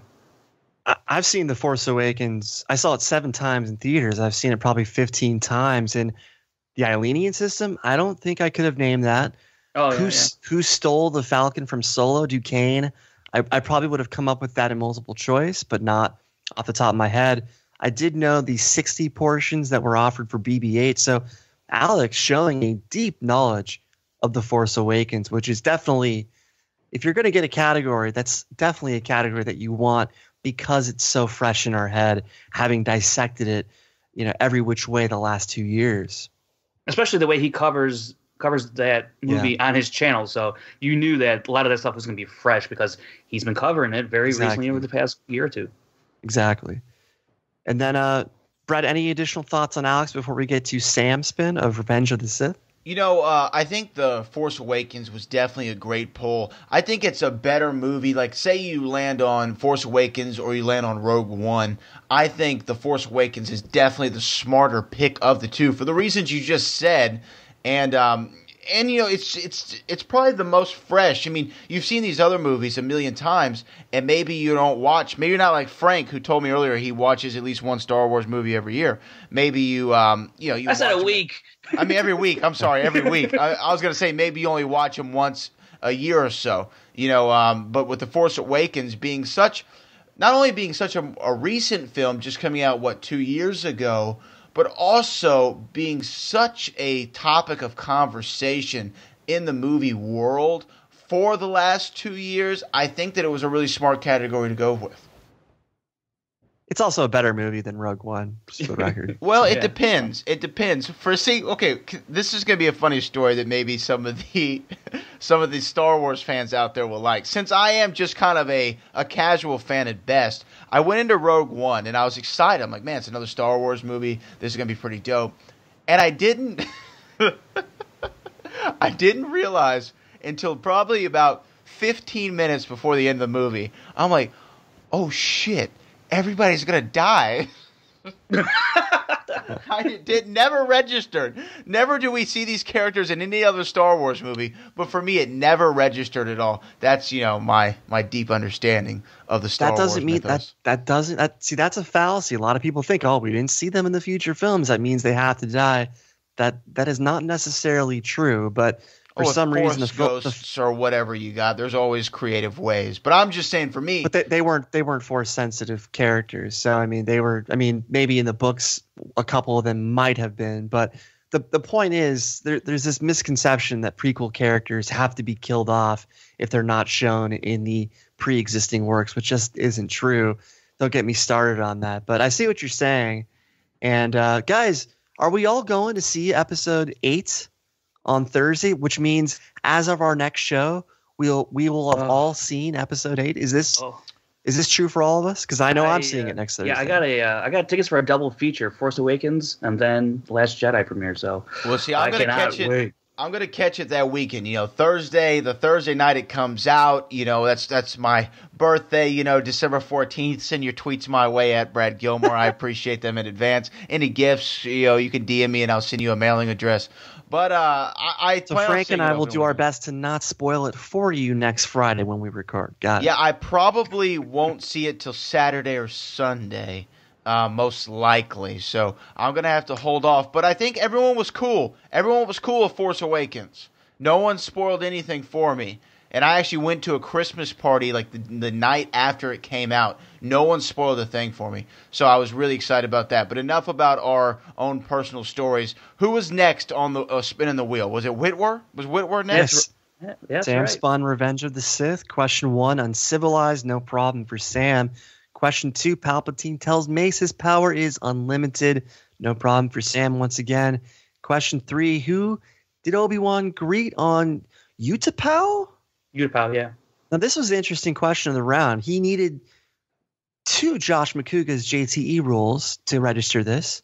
He didn't ask for multiple choice, so terrible misplaying strategy here from Sam Witwer. And this is where Sam Witwer, the only person that could beat Sam Witwer is Sam Witwer himself.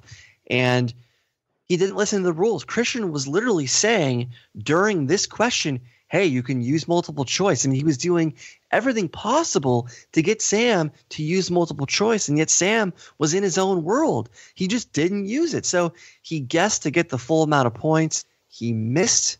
Alex and Joseph were there to steal it. The answer was Tion Medone or something to that effect. So that was the one slip up by Sam. And he even said in his post interview, I'm sure Christian told me that I could use multiple choice, but for some reason, I just wasn't paying attention. So that's the one issue with Sam, is that he doesn't quite listen because he's so focused. He's so determined. And I think that's why he pitched. I know I'm getting ahead of myself a bit, but he did pitch to Emma in his post interview, what if Napzok and I do an Iron Man match where it's just back and forth for a certain period of time? And that way he doesn't have to worry about multiple choice or this type of round or that type of round. Mm-hmm. I think that's why he made that pitch, to avoid having to learn such complicated rules per round. I'm being sarcastic, of course. But anyways, so despite the misplaying strategy, we were never counting Sam out. Frank, thoughts on Sam's return here? Yeah, the first 2 questions, pretty simple, I thought. This third question, holy crap. Yeah. Wow, that's – I don't even know. Yeah, that's just – if Sam doesn't know it, I think perhaps maybe he was thinking, how could anybody else know it? That's a pretty tough question. But lo and behold, I did not. I did not know this question. Did you know the name once you heard it? Not at all. Not at all. Yeah, so even though Steele – got like part of the first name right, was pretty impressive, I thought. But then Scrimshaw and Alex Damon, they knew it. And I'm not surprised that Alex Damon knew it, just because I've seen his channel and what he covers. And yeah, and this is the only question, spoiler alert, that Sam would miss in the entire match. And he would have gotten it had he asked for multiple choice. So I think so. Yeah, I think a sort of perfect round could have been possible. Do you think it was pride for Sam Witwer that he didn't ask for multiple choice? Do you think his pride got in his way? He was like, I have to know this answer, so I'm going to use all my JTE rules, or at least 2. Well, he used 2, right? 2 out of 3. Yeah, 2 out of 3. So I used 2 of my JTE rules, and I'm still going to just be defiant and not go to multiple choice. I think that was, at least for me, I was like, okay, because he knows that he knows everything. Right. And I think it just pissed him off that he couldn't get this answer. That was why you could tell he's aggressive when he was asking for those repeats.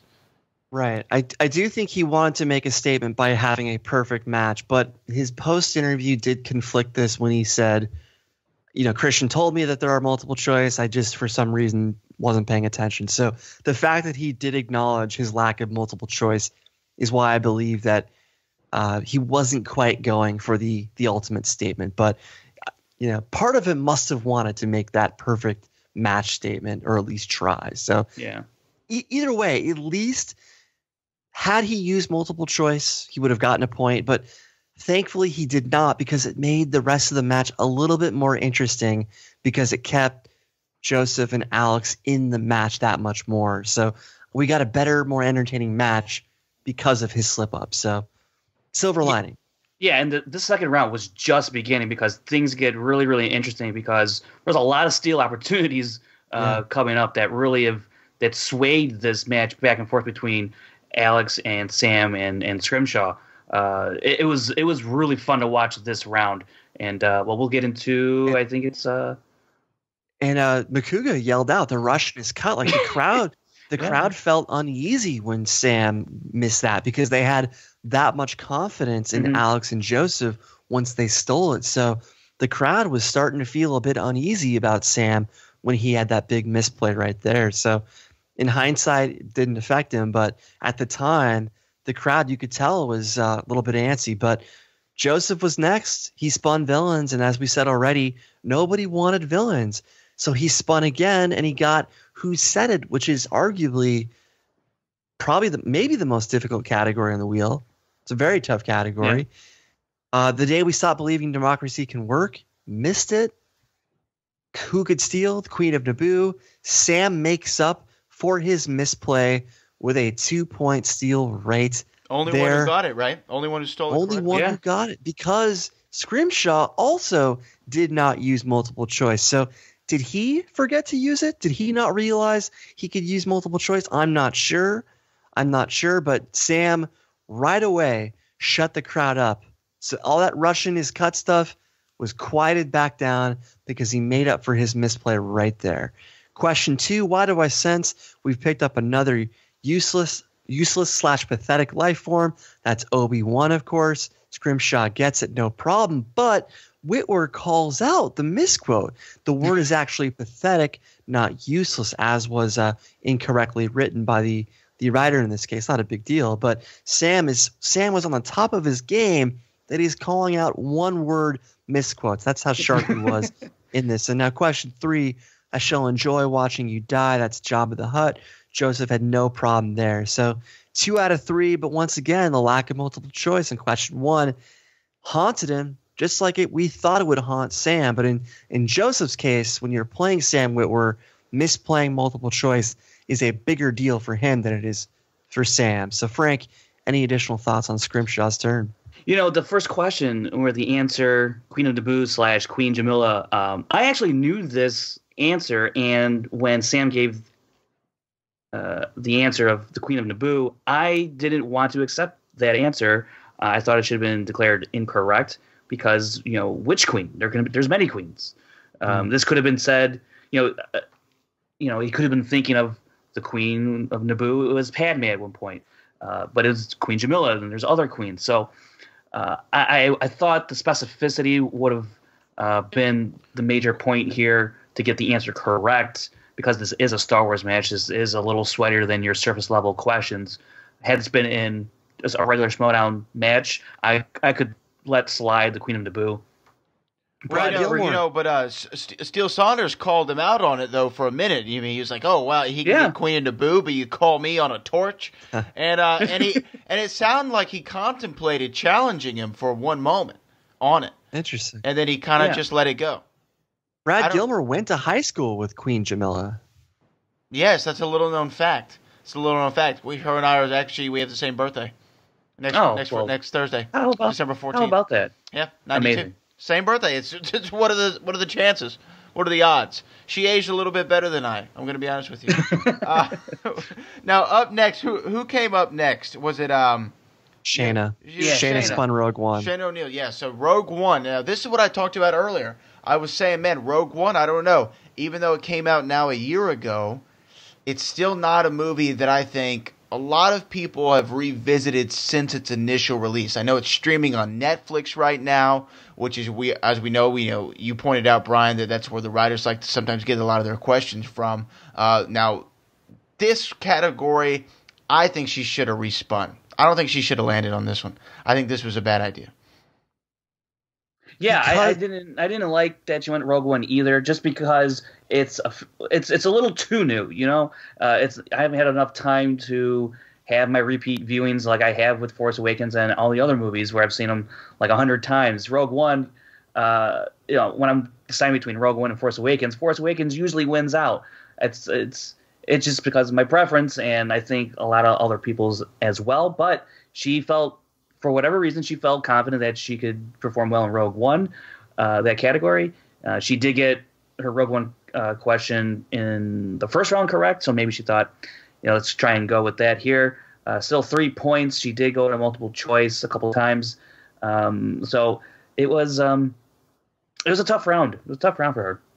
Remember, these are Star Wars content creators, and the last 2 years they've done more creation than any years before that. And so recency bias tends to win out in these cases. And when it comes to going with a film that you saw a bunch of times a year ago versus films that span many decades that you've watched a lot of times, but I understand why she went with it. It's fresh in mind. She's probably written about it for StarWars.com. I would strongly bet that she has, but still, there's a lot of weird details in this film that, unless you've seen it 7-8 times, you may not pick up. And so Tarkin said Krennic made time an ally to rebels. It's an answerable question, still very specific. And then I have a bad feeling about this. Easy question in K2. The Space Monkey's name. Now, the Space Monkey was kind of cut out of the final. I mean, you could see him, but he didn't have that moment that he had in that behind-the-scenes reel. So that's kind of a tough question to get his name when he didn't really have that identifiable moment like he did in that behind-the-scenes reel. So all in all, she came away with 3 points. Not bad, but for a movie that just came out a year ago, obviously you've got to get 6 when you're playing the caliber of Sam and Joseph and Alex, etc. So all in all, I'm still impressed with Shana. She put herself out there when a lot of people got scared. They refused. They didn't want the pressure. They don't want the challenge of going up against Witwer. But she wasn't afraid, and I respect that. Yeah, I respect it wholeheartedly. I mean, she at least took it by the horns, and she said, look, if I'm going to go out, I'm going to go out on my shield. I'm going to go down swinging. So it was definitely a valiant effort. I think that when she had that 9 points, I mean, Sam Witwer is doubling her. Yeah. Damon's doubling her at this point. I mean, there's just not really a lot of room there. I mean, if Steele Saunders went up after his spin and got every single question wrong, she still wouldn't be there. She had a shot. She would have had a shot, but she would have been closer, obviously. But I'm saying she still wouldn't have made up. She wouldn't have been in first. Yeah. She wouldn't have taken the lead. Mm-hmm. And so I mean, it was a rough time for her. Again, she already writes for StarWars.com. Her name is already in the system, so to speak. It's not like she's trying to put her name on the map in the Star Wars online community. She's already known. She didn't need this exposure, but she still put herself out there because she wanted the challenge, and that's admirable. So 100%. Even though she's got a great career already, but she wanted the challenge when a lot of people buckled. So I cannot commend her enough for that. So moving to Steele Saunders, he spun. Great spin. He got Empire a great strikes back. Great spin. Yeah. Question 1. Now this is a tricky question. How many characters lost an appendage in this film? A lot of people think 2 right off the bat. That's not the answer. It's 3.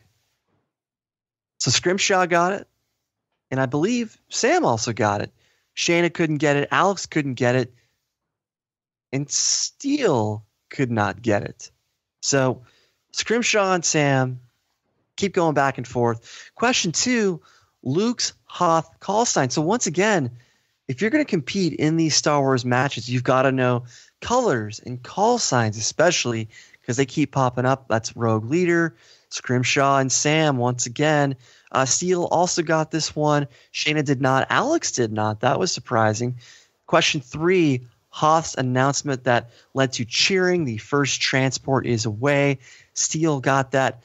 No problem. That eliminated Shana in the process. So at the end of 2 rounds, Steele with 11, Scrimshaw with 18, Alex with 18, and Sam with 20. Guys, I already want to see a number 1 contender match with Alex versus Joseph. I mean, these 2 guys are so even, obviously, that they've got to be one of the first bookings that we see in 2018. Am I right? Oh yeah, no, you're definitely right. They slugged it out, and it was great. Just for the listening audience at home, Frank, if you can you remind us who were the 3 characters to lose the appendage?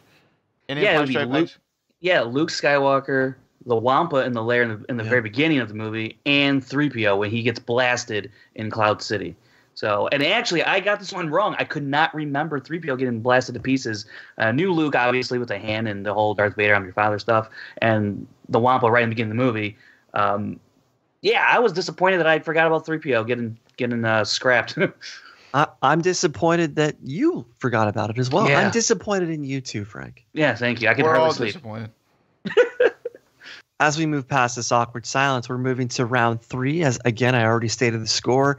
Steele's 2-pointer comes up first. The center switch on the speeder is used for jamming transmissions, or as Steele called it, conlink. So Steele is using his own lingo this entire match. He's from Australia. Comlink is actually in the line. Luke tells my version center of switch is better. Okay, all right. But it's a transmission. It's a transmission, though, right? That's it jams the center switch jams comlink, so which does transmit transmissions.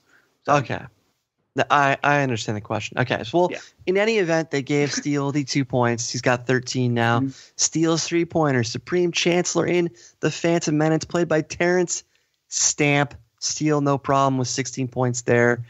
Steele's 5-pointer, Yavin's location, or as Mark Ellis called it, Yavin, the shooting location for that, Guatemala. So again, they're going to have to resort to these kind of questions as they move forward. Where was this shot? What country was this shot? Because they're going to run out of questions. There's only so many ways you can go. That's why The Last Jedi is so important, because it adds a whole bunch of new questions that they did not have at their disposal for this match, and they certainly won't have at Spectacular because it's too new. You can't spoil the movie too soon. So that eliminated Steele, though. He could not get Guatemala. So Steele Saunders ends his day with 16 points. What's left is Scrimshaw with 18, Alex with 18, Sam with 20. Alex is up next, his 2-pointer. Or guys, sorry, any additional thoughts on Steele's turn as he was eliminated? That 5-pointer. That sucks because it's not entirely about the movie, and it's just, I know they kind of give you a break by telling you it's in Central America. Frank, remember I asked this remember I said this in our last episode. I said at some point they're going to have to do trivia about the actual franchise, such as, what were the inspirations for Lucas, and trivia during the production itself. And sure enough, we got a production related question. So I would start to prepare for that, folks. Especially for 5-pointers, definitely. I think because those are going to be much more difficult if you're not studying the history of these films. So that 5-pointer, just a tough way to go out, because that's kind of, it's one of these things where, did you read that one book that has, that answer for you? So unfortunately, he did go down swinging though. So hopefully, yes, he lives in Australia. Hopefully we do see him back sometime next year for another Star Wars match, because I think he did pull out some good deep answers here, and I'd like to see him back again. By the way, I didn't realize they count that Clone Wars movie as part of this competition. It was theatrically released, so they count it. Yeah, so there's actually all theatrically released Star Wars films. That's been stated, Bryan.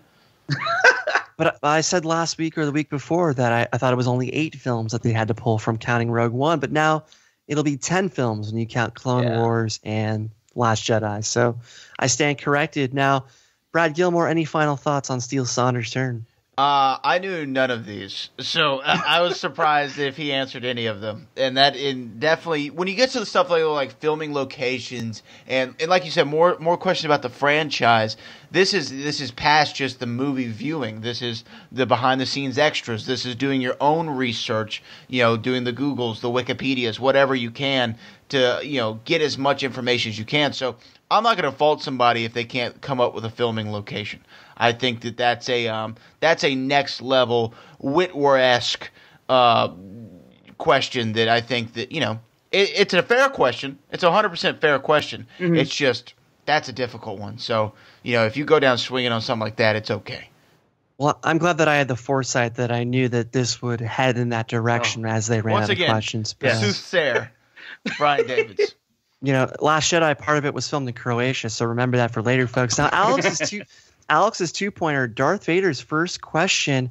The question was, where are those transmissions you intercepted? Now, Alex did not quite say this verbatim, but he was close enough. And what do I always say? This is a leeway leak. So they gave him the 2 points, rightfully so. I agree with it. He tied Sam with 20. Scrimshaw's now got 18. And so somewhere Jim Vavida threw a computer against the wall when he saw the leeway that Alex got here. But again, I think it was the right call. And Scrimshaw was up next with his 2-pointer. This was a Clone Wars question. Someone named Ahsoka Tano, or nickname was Snips. So Scrimshaw is now even at 20 with Alex and Sam also having 20. So Frank, thoughts so far on Alex and Scrimshaw's 2-pointers?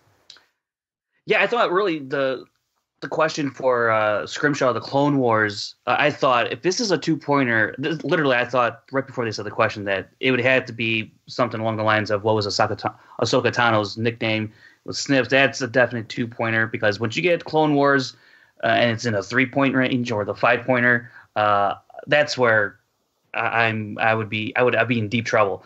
So I think Scrimshaw, I don't know what his knowledge is on the Clone Wars, but I think he has to be thankful that he got it as a 2-pointer, not a 3 or a 5.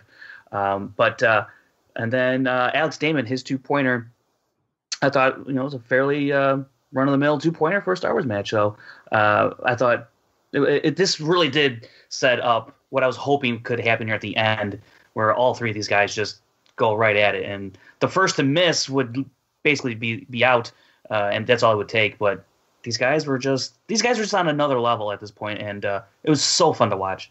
Brad Gilmore, when was the last time someone called you Snips? I don't know. It's been quite a while. I've been called Squirt recently. I don't know if that's anything.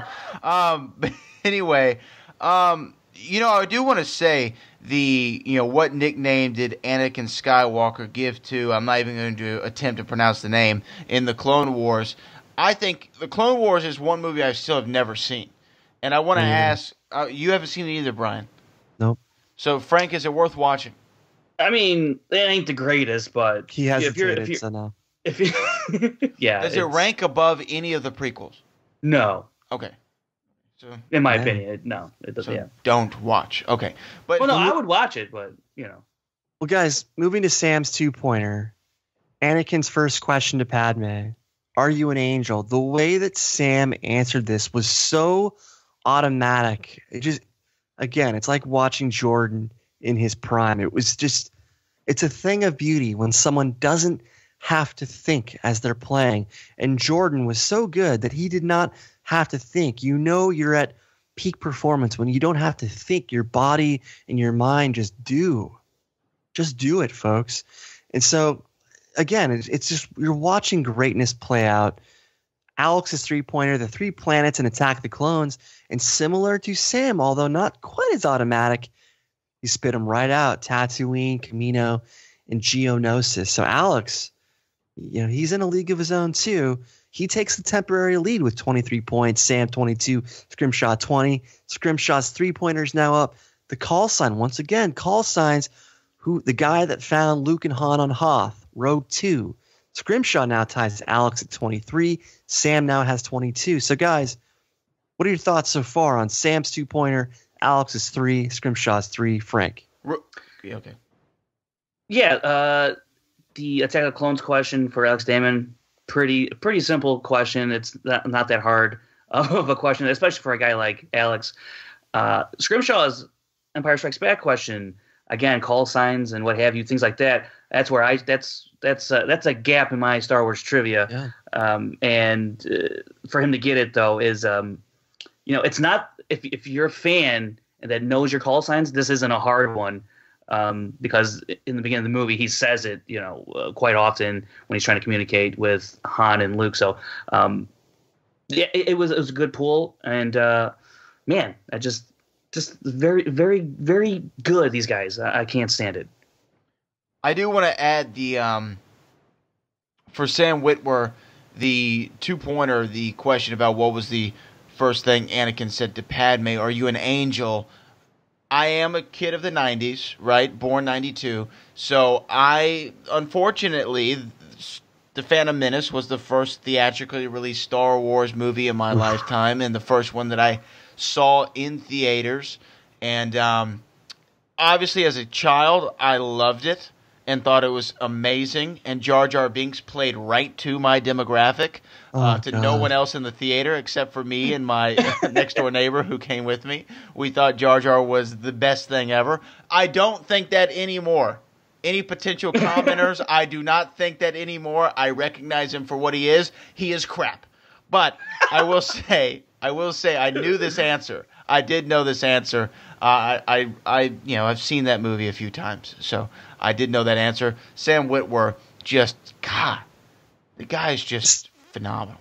Speaking of Jar Jar, during the Last Jedi press junket, someone was talking to Rian Johnson about Jar Jar, if you'd have Jar Jar in a movie, and his answer wasn't totally serious, but the idea of doing a Jar Jar movie that is in the style of Aronofsky's The Wrestler or Mangold's Logan, having a really serious and kind of even a black and white approach to the Jar Jar character, like Logan, like The Wrestler. Even Rian Johnson said he'd watch that. And that's kind of a good idea, deconstruct the character, redeem him, so to speak. That would be really cool in that style. But my favorite Jar Jar Binks moment, if I can share this, is actually in Attack of the Clones when he's only in one scene, and I love where he breaks the fourth wall and he looks directly at the camera like, "Yeah, guys, I'm here. Deal with it." So Sam's 3-pointer, Leia's first line in A New Hope.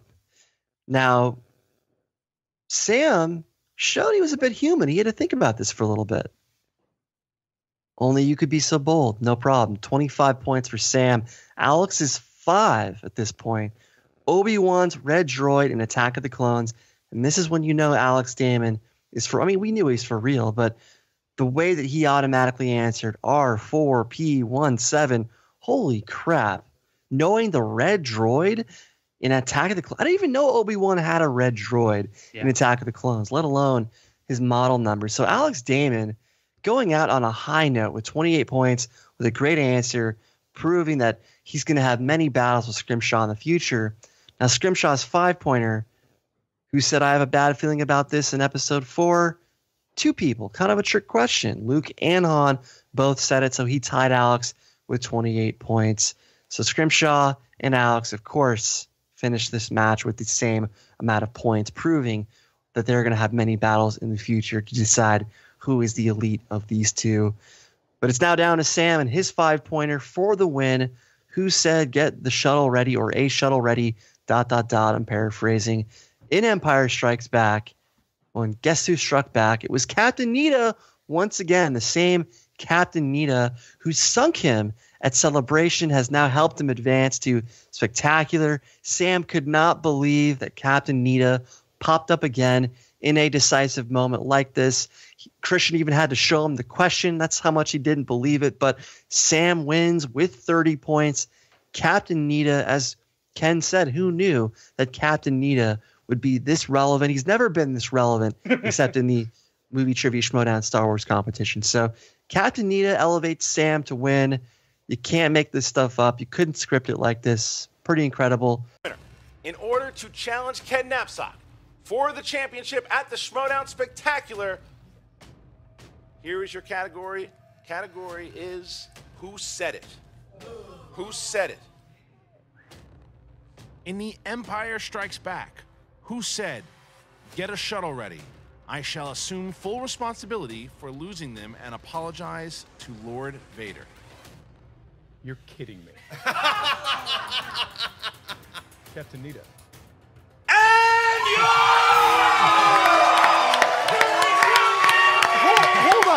Hold on. Wait, that is the will of the Force. Wait, There's no doubt about it. Did that really just happen? That just happened. That just happened. Frank, reaction to Sam and Nita once again. Well, real quick about Alex's droid question. Me. The droid question, R4. I did know it was R4. I didn't know the P17. But I'm curious if they would have given the R4 that as a correct answer, because as soon as Alex says R4, you hear Mark Ellis just be astounded, and Alex Damon had not even finished the P17 part. So I'm tempted to think that they would have given just R4. If you said R2, because Luke would call R2D2 R2 a lot, I think they would have given the leeway there on R4. Yeah, I think so.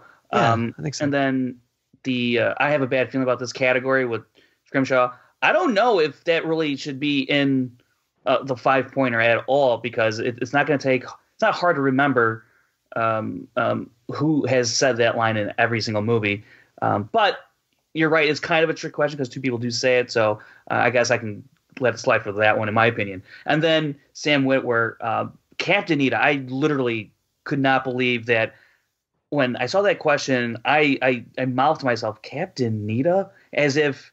Like, I can't believe that's the actual answer. This guy is going to have to say Captain Nita to get the win, and he does. It's such a surreal moment. And, yeah, Christian has to show him, look, this is literally how it went. The answer has to be Captain Nita for this question. It's just one of those great moments in Schmoedown history, especially given Sam's reaction. All that to end the match was just really great. And what's interesting is, that after Celebration that Sam went back and watched every Captain Nita scene just to make sure that he had that hole in his knowledge covered. And sure enough, he later said that he went back and watched Captain Nita's scenes. I don't even know how many scenes he's got in the film, but Sam is the kind of player that is going to go back and fill in those gaps. And that's what separates, the typical player from the great ones. The great ones fill in those gaps. Bibiani, when he famously lost from scores and soundtracks, he went on a tear with scores and soundtracks as far as researching and filling in those gaps. So this is what great players do. They fill in the gaps. So Brad Gilmore, thoughts on the conclusion of the match? Have you ever heard of R4 P17? Did you know Luke and Han said, I have a bad feeling about this? Do you know who Captain Nita is? Yes to all the above, and maybe no to all of them. When we first saw the announcement of this match, and when I saw the players involved, I knew there was going to only be one outcome, and that was for Sam Witwer to come victorious. And he did exactly what I thought. And I think that there is no one more fitting than Sam Witwer to go into the spectacular and be Ken Napzok's doomsday. I hope everyone picked up on that. And I think I love that he came out the victor. I love the poetic justice of the final question. And I am so looking forward to this Star Wars match between the two of them. And what's the first thing that Sam said in the post interview? He said the questions are a lot harder. Mm-hmm. And as we expected, the deeper that we get, the more Star Wars matches that we have, the more specific, the more obscure, the more franchise related, the more production related these questions are going to get. So of course they're a lot harder. We expect that. And I love how he said that he almost wants to play Nita in a standalone film or comic or animation of some kind. He's had such a profound impact on his life. And like I said, he went back and filled that gap. So that's what great players do. Then Ken came out. He showed respect for all the competitors. Sam said that he missed some that his competitors actually got right. So I like that Sam admitted that he was impressed by everybody and that there were some that they got that he would not have gotten. Maybe he's just saying that to be nice, but it's hard to believe that Sam could miss any. But he did give respect to the competition. And that's when we got into all the Finstock crashing with Hancock. That's when all the Ken reveal stuff happened. And, we already talked about that at the top of the show. But let's get to the actual Emma interview. That interview I just described was when Christian interviewed everybody. Emma first interviewed Sam. Emma can't believe that Ken turned to the dark side. Sam said that he missed that one question. Obviously, he didn't realize that he could use multiple choice. He acknowledged that Christian probably said it to him. Sam said that he has to uphold justice. And Emma said, really, why? And there's just a weird exchange between the two of them. They just weren't on the same page in that regard. But then he pitched that Iron Man match. So I don't know what Christian's going to do at Spectacular. Probably does not. Probably just does it as is. But it's interesting that he wants an Iron Man match. We'll see what happens. But then, out of nowhere, Sam woke up for the first time all match. Now that he didn't have to worry about his energy or perhaps having to put on a show, he just started screaming. He started flexing. He finally broke out of his very focused demeanor to close us off with a bang where he did some kind of character work. So great stuff from Sam all around. Frank, anything to add about Sam's post-interview? Yeah, not much. I mean, you pretty much covered it. Him finally coming out of this seemingly catatonic state.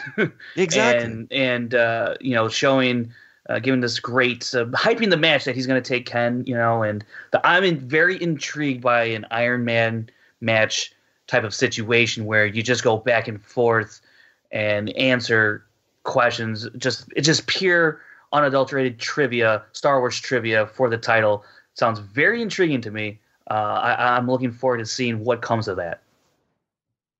Yeah, the Iron Man match has always been a favorite of mine in pro wrestling. So if they're able to adapt that in the Schmoedown, kind of like we talked about last week, could we adapt the Survivor Series concept? I think the Iron Man match is something they definitely need to try in the Schmoedown sooner than later. I think it'd just be a natural progression, and it'd be something that I think would be real awesome.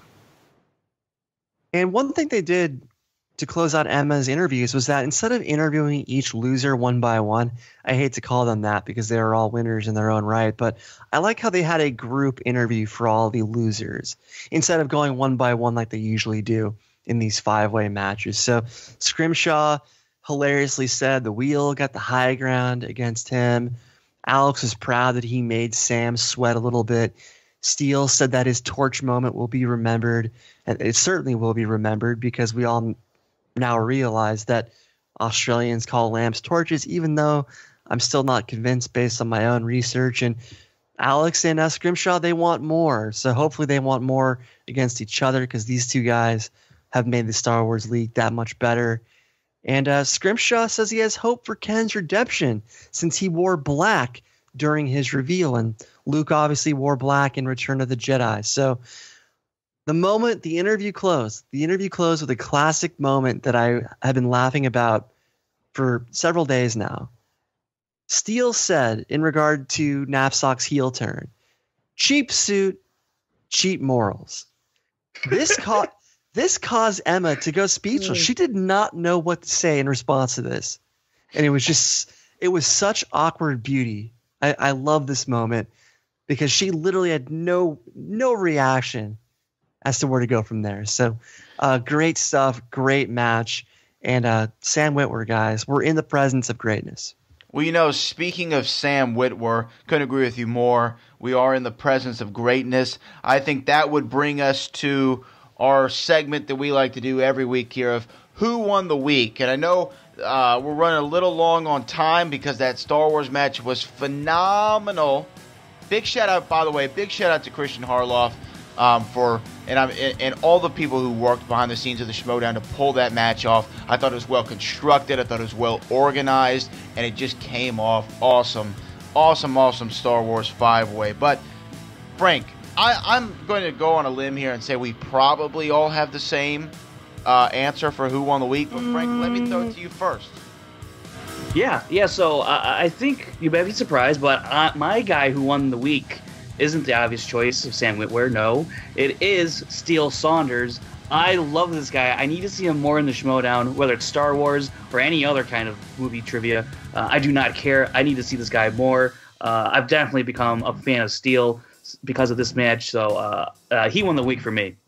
Yeah, no, he was definitely very entertaining. Love seeing Steele Saunders on the Schmoedown. Let's throw it to you, Brian Davis. 20 seconds or less. Who won the week?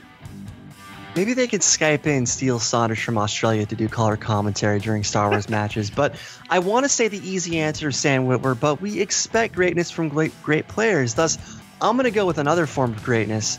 Tom Dagnino. Bobby Gucci added another belt to Top Den via the current Star Wars title holder.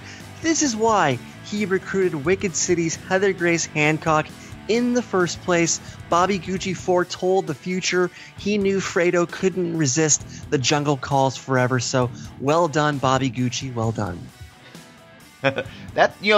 Two great picks. I'm going with the obvious answer because he is damn well deserving. Sam Witwer, for me, won the week. But hey, that was a week that was for the Movie Trivia Schmoedown, but we always can look forward to next week. Brian Davids, what do we have next week? Next week, we've got the Nerds Watch returning to the stage to face Blofeld's cat. Will Fredo Napzok help the Crusher take down Blofeld's cat? Will this match finally clear up the smoke Fredo Napzok's been blowing towards both the Crusher and Top Den? Lastly, a little birdie told me there is a spectacular preview coming next Friday, so hold on to your butts because life finds a way. Life always finds a way. Thank y'all for listening. This has been episode 63 of the Schmoedown Rundown. Before we get out of here, I'm going to go around and we're going to plug anything that we got coming up. I'm going to start with you, Frank. What do you got to plug?